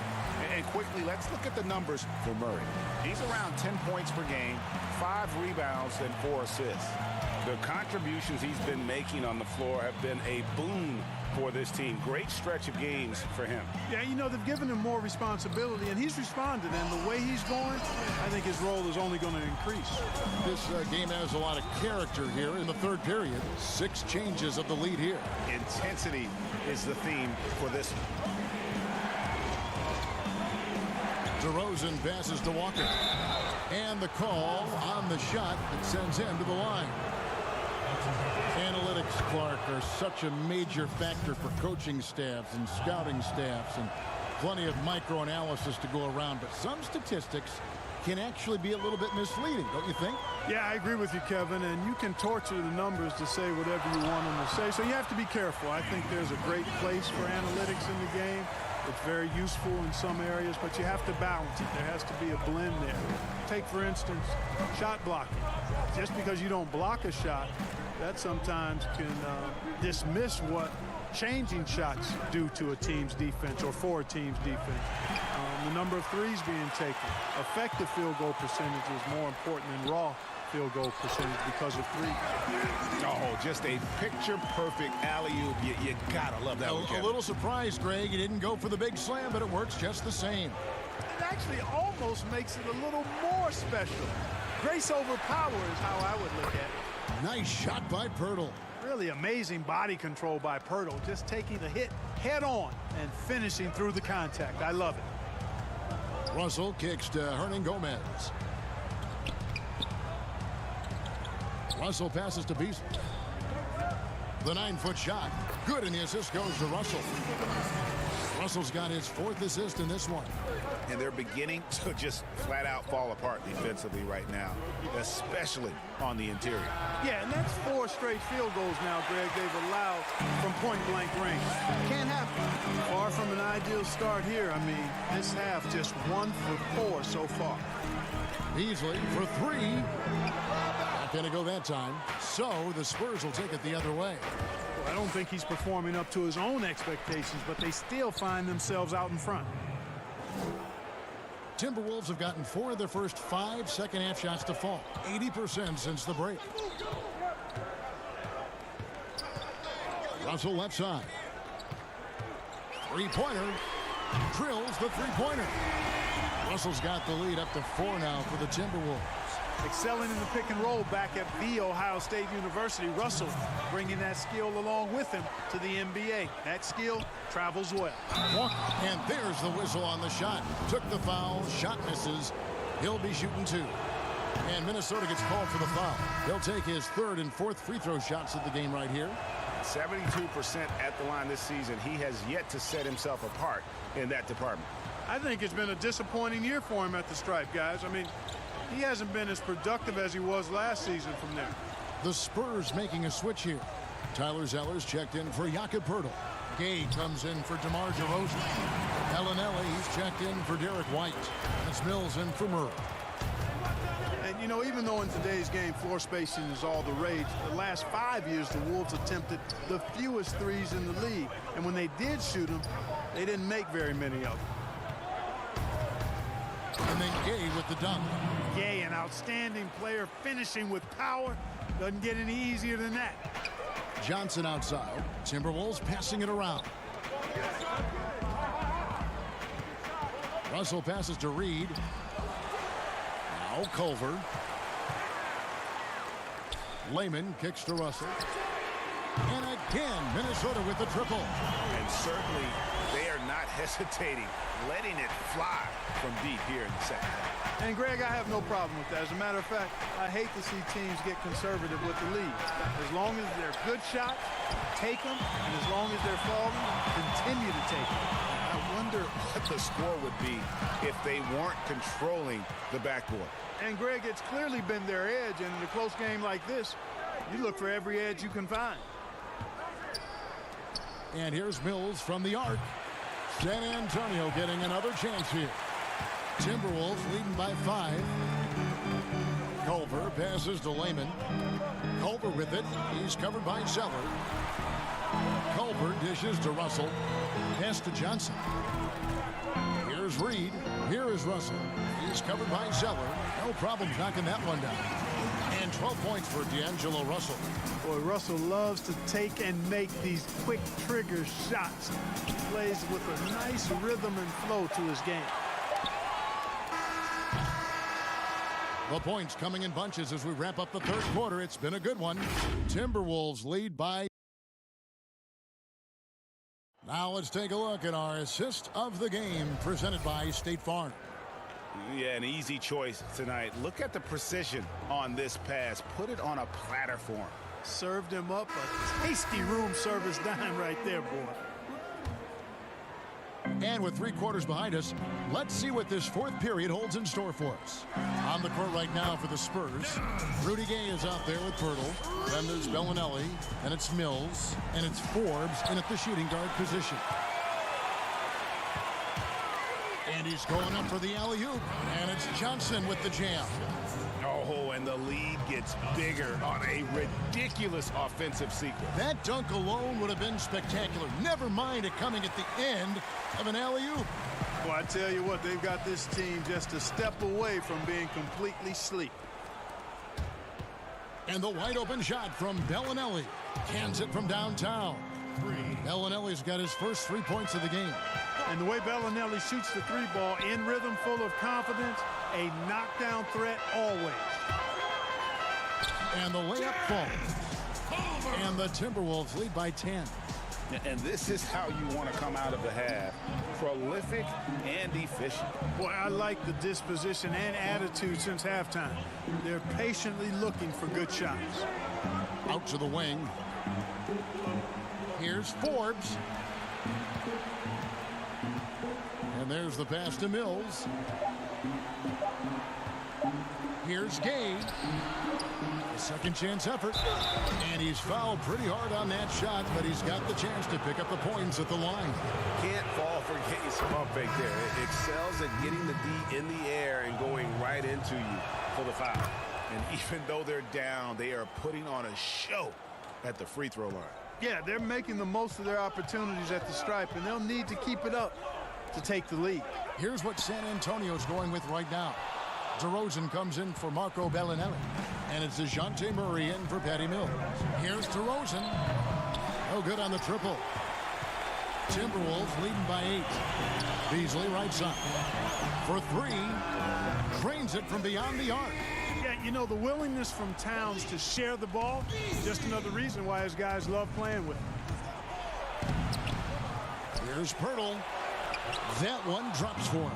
Now that's how you pick up second chance points. Stay active and be ready as soon as the shot goes up. Pass to Beasley. Here's Okogie. And it's Russell in the corner. Here's Towns. DeMar DeRozan grabs the board. And so it's DeRozan. He'll bring it up for San Antonio. Here's Gay. The rebound by the Timberwolves. Inside, here's Okogie. Good, and the assist goes to Towns. Okogie's got the lead up to 11 now for Minnesota. And stolen by Russell. And now the Timberwolves on the break. Beasley, the pass to Towns. And the shot is good. And breaking down some numbers here, the hustle stats for Minnesota. Boy, their hounding, harassing effort at the defensive end, very impressive. And they forced quite a few turnovers as a result. Yeah, but also, they haven't missed a beat in terms of their fast break game. That's been equally as effective all night long. Lonnie Walker, he's checked in for San Antonio.